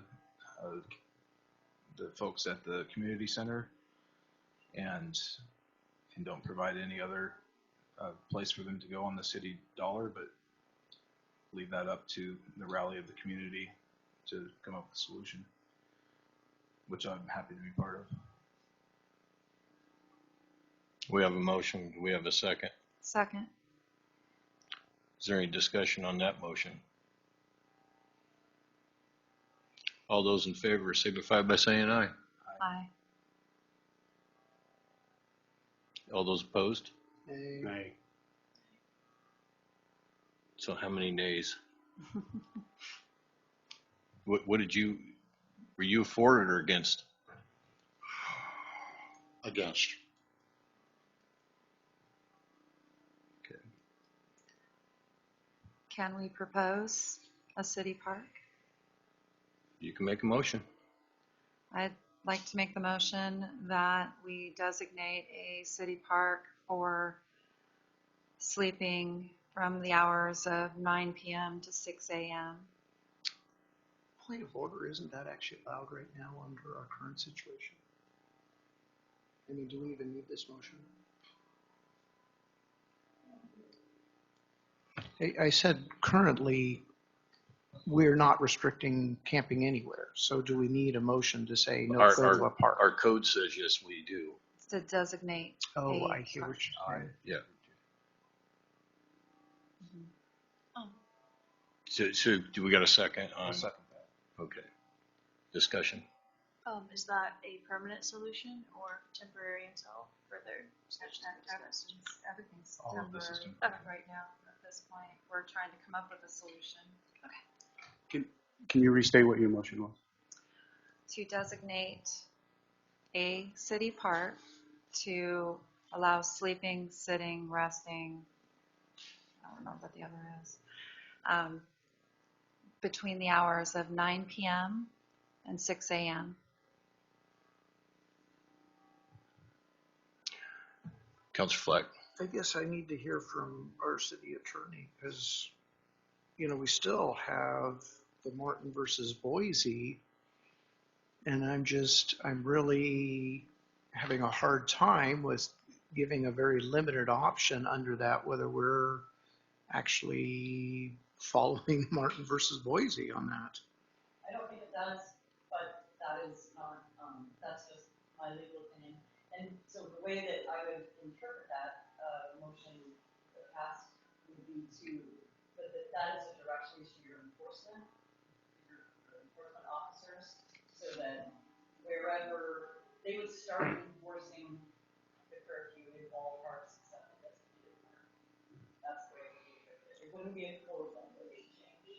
We're risking lawsuit. I mean, this just seems really, really dumb. I'm sorry. You know, not only is it kind of mean-spirited, but it is really dumb. I'm sorry to be frank, but we're going to end up with a lawsuit. I would rather do nothing than do this motion. Carrie, I asked the question earlier if that was correct, that people cannot be permitted from sleeping in the parks, but that it's not necessarily, it's not legal to, how do I put that? So how it says in here is that it's sitting, lying, sleeping, and keeping warm and dry outdoors in public property that's open to the public. Objectively reasonable as, but we can choose the time, place, and manner with regards to the person experiencing homelessness. So that's what the law says. And so that seems to me like that is legal. And it's not trying to be mean-spirited. It's trying to keep a balance here so that we're not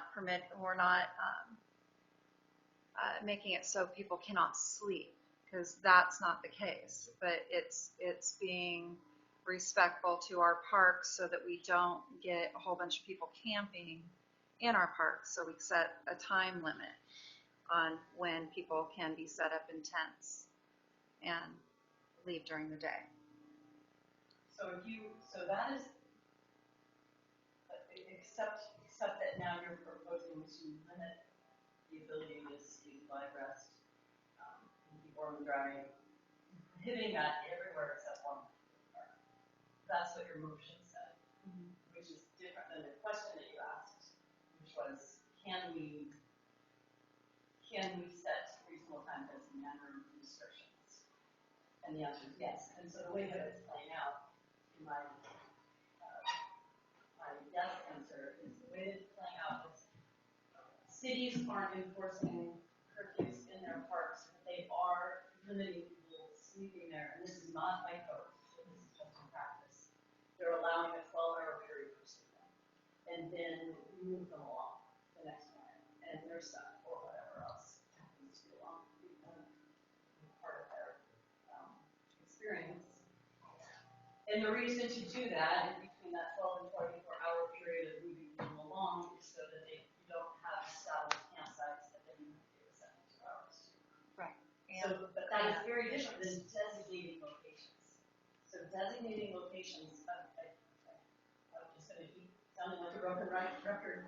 If you're eliminating all places for people to sleep except for one camp, one park, even if you're saying they can sleep here and then we're gonna move them out the next morning, you're funneling people to that one park and you're creating transitional housing, which is imposing requirements on your state. And it's increasing the liability of what's the current law right now, which is Martin and Blake. So there is no one thing that you can do that's absolutely. I'm sorry. So it's fine for me to incur that risk and the liability risk. That isn't my job to tell you what you want to do with your parks. I just want to explain the more that you're limiting and ratcheting down options, the higher your liability risk goes. Isn't that what we're doing with the homeless camp?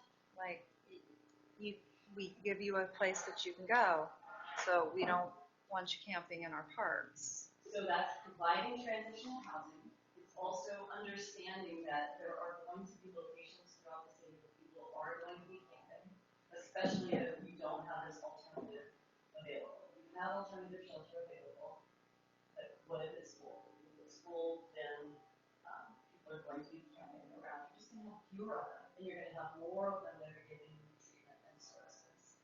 So hopefully the number of homeless is not increasing, it's decreasing. And you're increasing the liability because you are not doing or providing any services in that location you're designating. You're pushing people to a place. You're not providing services there. You're not providing restroom, wash stations. You're not supervising. Those are things we're doing as a part of the community center. So if you go the other route and say, hey, here's the parks, we want to go back to enforcing curfew in these parks, then you're not creating that liability. And for you to not funnel people to a particular location, you don't have liability. The second you start funneling people to a particular location and you're not providing services, and you're not managing that site, that's when liability starts going up. And if I haven't been clear about that, my apologies. I tried to say it a bunch of different ways. It's really complicated, and because there's no one right answer, it's why I think communities are so. Do we have a definition of transitional housing? Because I'm trying to wrap my mind around how that creates transitional housing. So transitional housing there is a definition. I don't have it in front of me. If you have those statutes that I think we can read it to you. But it's basically allowing people to sleep for an extended period of time. It's inviting people to sleep. And it can be a car, tent, vehicle, anything. Yeah.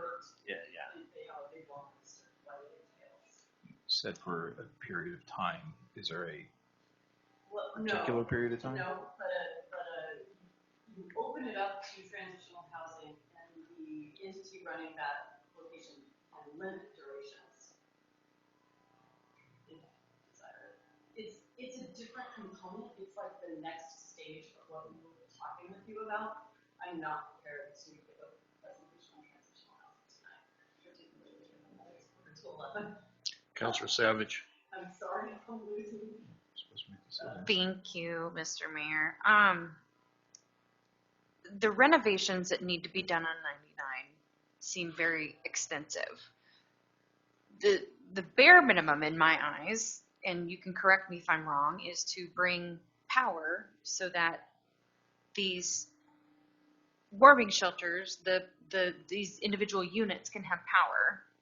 And I realize that we probably need ADA restrooms available. So what if we proposed not to do the renovations, but do the bare minimum? Let's get power to the facility. Let's see if this is up and coming and working. Does the shower trailer have ADA bathrooms? Okay, so, but that can go down there. There's power and there's water.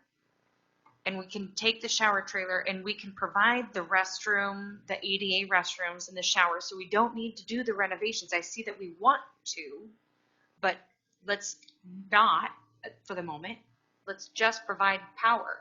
and 4 walls and a roof. We can also do bucks for a hot minute. I'm trying to think of different ways to get down there and provide services in a way that's not so permanent, which we're not spending But a whole ton of money. Before we go to the 99 site, we got a motion on Oh. the table. So Thank you, sorry. you got It's comment discussion on it, on yep. this. Yeah, this is dumb. We're gonna get sued. And I'm not suggesting I support it, but if we're gonna have a motion like this, it should say that we're gonna move folks off of the community center site because we're doing construction and leave it at that. That is what, if you want to do that, that's the way you should do it, not the way you're gonna do it because we're gonna get sued.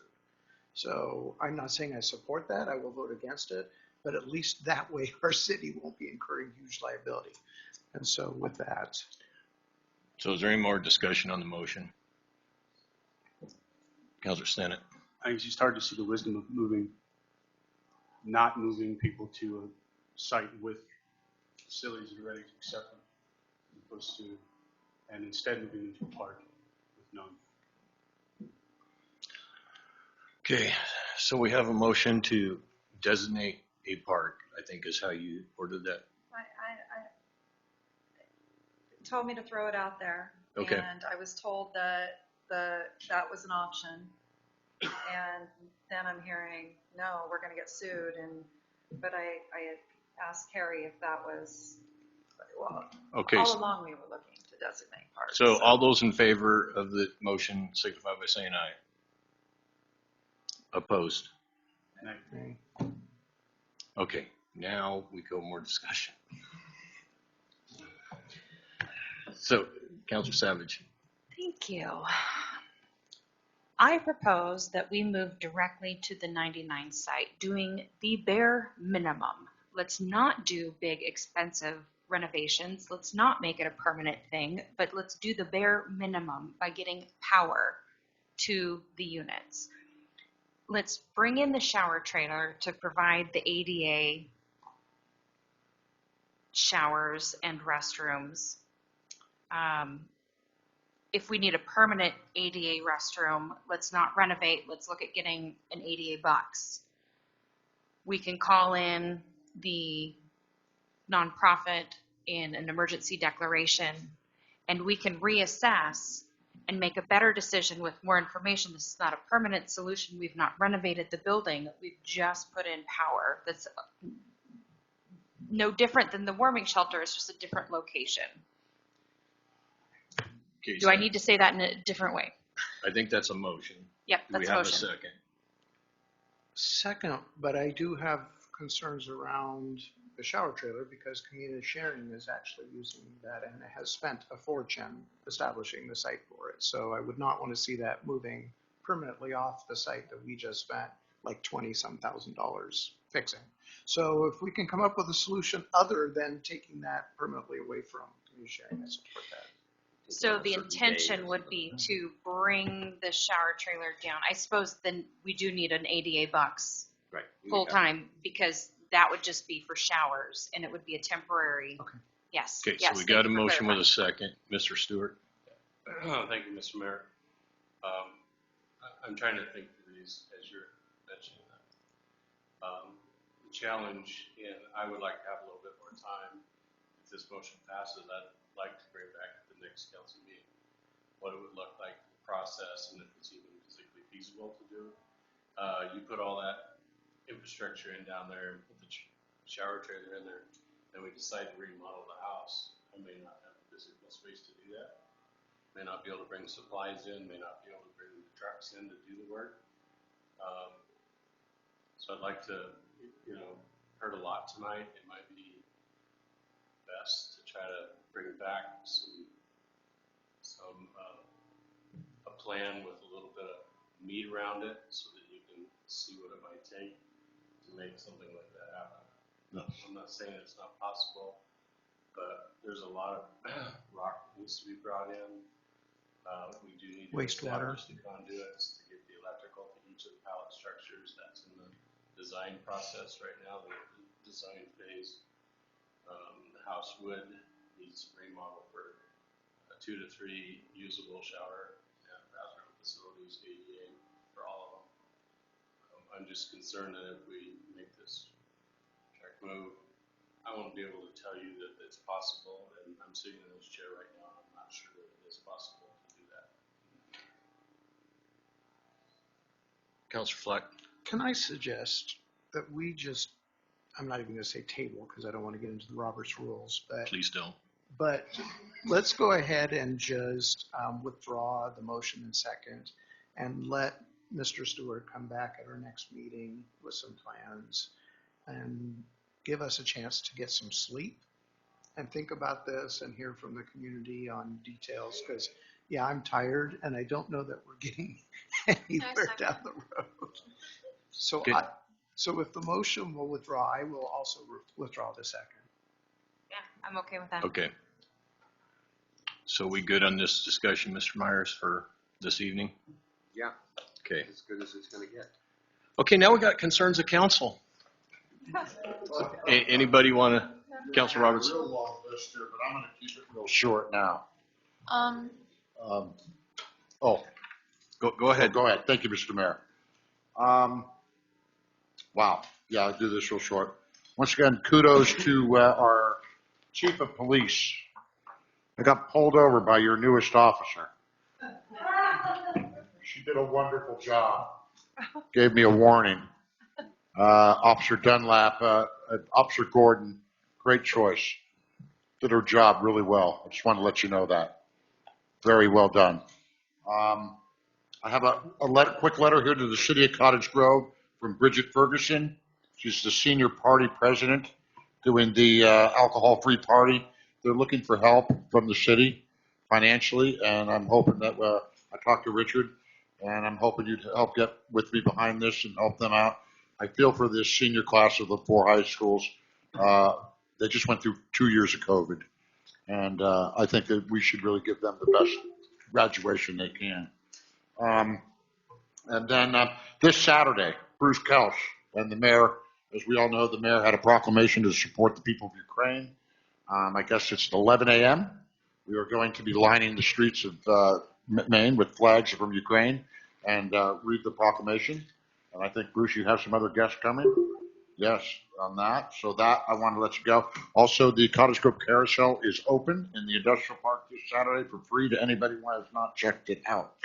And that's all I have. Thank you for your time. Emma. To anybody in the crowd who has kids or grandkids or nephews or nieces, tell them to join YAC. Talk to me or Mr. Myers. And also, I'd like to thank all the counselors for giving me this opportunity and helping me out in understanding what's going on. So thank you, guys. Okay. Councilor Savage. Thank you so much, Mr. Mayor. I want to thank the council. You know, this was an incredible discussion tonight. We may not have gotten far, but we did it with integrity. We had conversations. I'm proud of us. And it's hard because we're all very passionate. And I think we're coming at this and we're talking about it. And I really think, it's a good thing to have these conversations. I, too, want to thank Chief Shepard. I had an email earlier this week regarding some speeding and very loud vehicles on Calapooya Way. And I believe with an email, Chief, you've kind of laid out a plan. And so I had mentioned that I was going to call upon you to get an update, but I think the update has been resolved. And I appreciate your attention to the detail. So thank you and shout out to you and your team for that. Thank you so much. Councilor Fleck. So, Richard, when are we going to have our discussion about the MUFTI? I know it's sometime this year. We're going to review that. Have we set a date? Your housing strategy. Yeah. So we're currently in the process with creating a affordable housing implementation plan. Beth Goodman from Eco Northwest and her crew, they're gathering the information. I can't remember, I think it's June, we're planning our first committee meeting, and I believe by the end of the summer we should have a report back to the city. That'll analyze what the MUFTI's been doing, what that's produced in our community. It'll also make recommendations on maybe it's the LRT, another affordable housing program for tax, I guess, forgiveness for those programs. So there'll be hopefully a list of things for the city council to consider. And that's the one where 3 of us are on that committee, correct? Okay, thank you. I'd forgotten about that. Thank you. And I'm assuming the community health clinic actually has its approvals as far as city approvals for development. Is that correct? They haven't applied for any permits for remodeling yet, but we've had a couple of discussions with them. I believe they're still in the money raising phase, so I'm not 100% sure exactly when they're going to apply for permits. Okay. Hopefully soon. Okay. And I guess I'll just also offer that I'm so glad we have these conversations and apologize if I got passionate. I do respect all of you folks. And, these are tough decisions because we're all from different walks of life. And it's a very difficult situation because we're dealing with folks that do have some real challenges and some that don't, other than the fact that they're unhoused. And so I want to thank all of you for those conversations. And like I said, I really hope to remain open so that if there are compromises we can all meet to make it a better, process. I'm totally open to that. So thank you all. Councilor Irvin? Thank you, Mr. Mayor. I'll just give a quick update. There's a Lane Economic Committee meeting today and some good information. So one of the things that we're doing is trying as a committee is to give more direction and prioritize the areas of focus when it comes to coming up with the SEDS. So the comprehensive strategy, economic development strategy that's mandated by the federal government every 5 years to be updated. So we're going to be working on that over the coming months to designate some of the areas of early childhood education and child care, as well as workforce development. And so that was one area of focus that we spent on today. And then the other, we had a great presentation. It was one of the services I mentioned that I hadn't known about, but Connect Lane County works with all 16 school districts to basically facilitate career technical education. And they work with from kindergarten to age 24 to basically pair them up with career technical education in a number of different fields, whether it be restaurant industry, trucking, robotics. There was a few cases that they went through, and they get them paid internships, which was really appealing to me. And I didn't realize this was available. It's available for anybody in that age range, and they really work with them all the way through. They've got like 3 recently full ride scholarships. And so I have contact information, like information is public.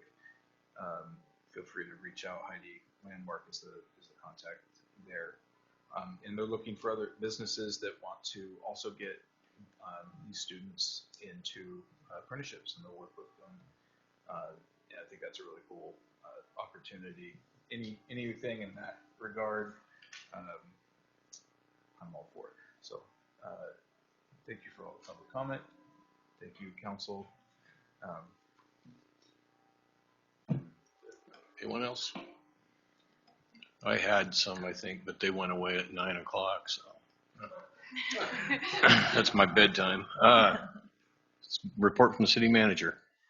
I just have a few things. One, SEIs, if you haven't done it yet, get it done. You were going to do it last weekend. I love your emails. Oh. And then you have at your desk the YAC schedule for council members attending. So if there's a date that you can't be there on, go ahead and talk amongst yourselves and switch or whatever if you need to. There may be some dates here that we won't, and we'll let you know if we don't have a meeting on those dates ahead of time. So Great job from YAC. I'll cover if anybody needs the report from the attorney. I think I'm in your shoes, Mr. Mayor. Multiple things to say that I think I'm going to summarize it and send them to Richard.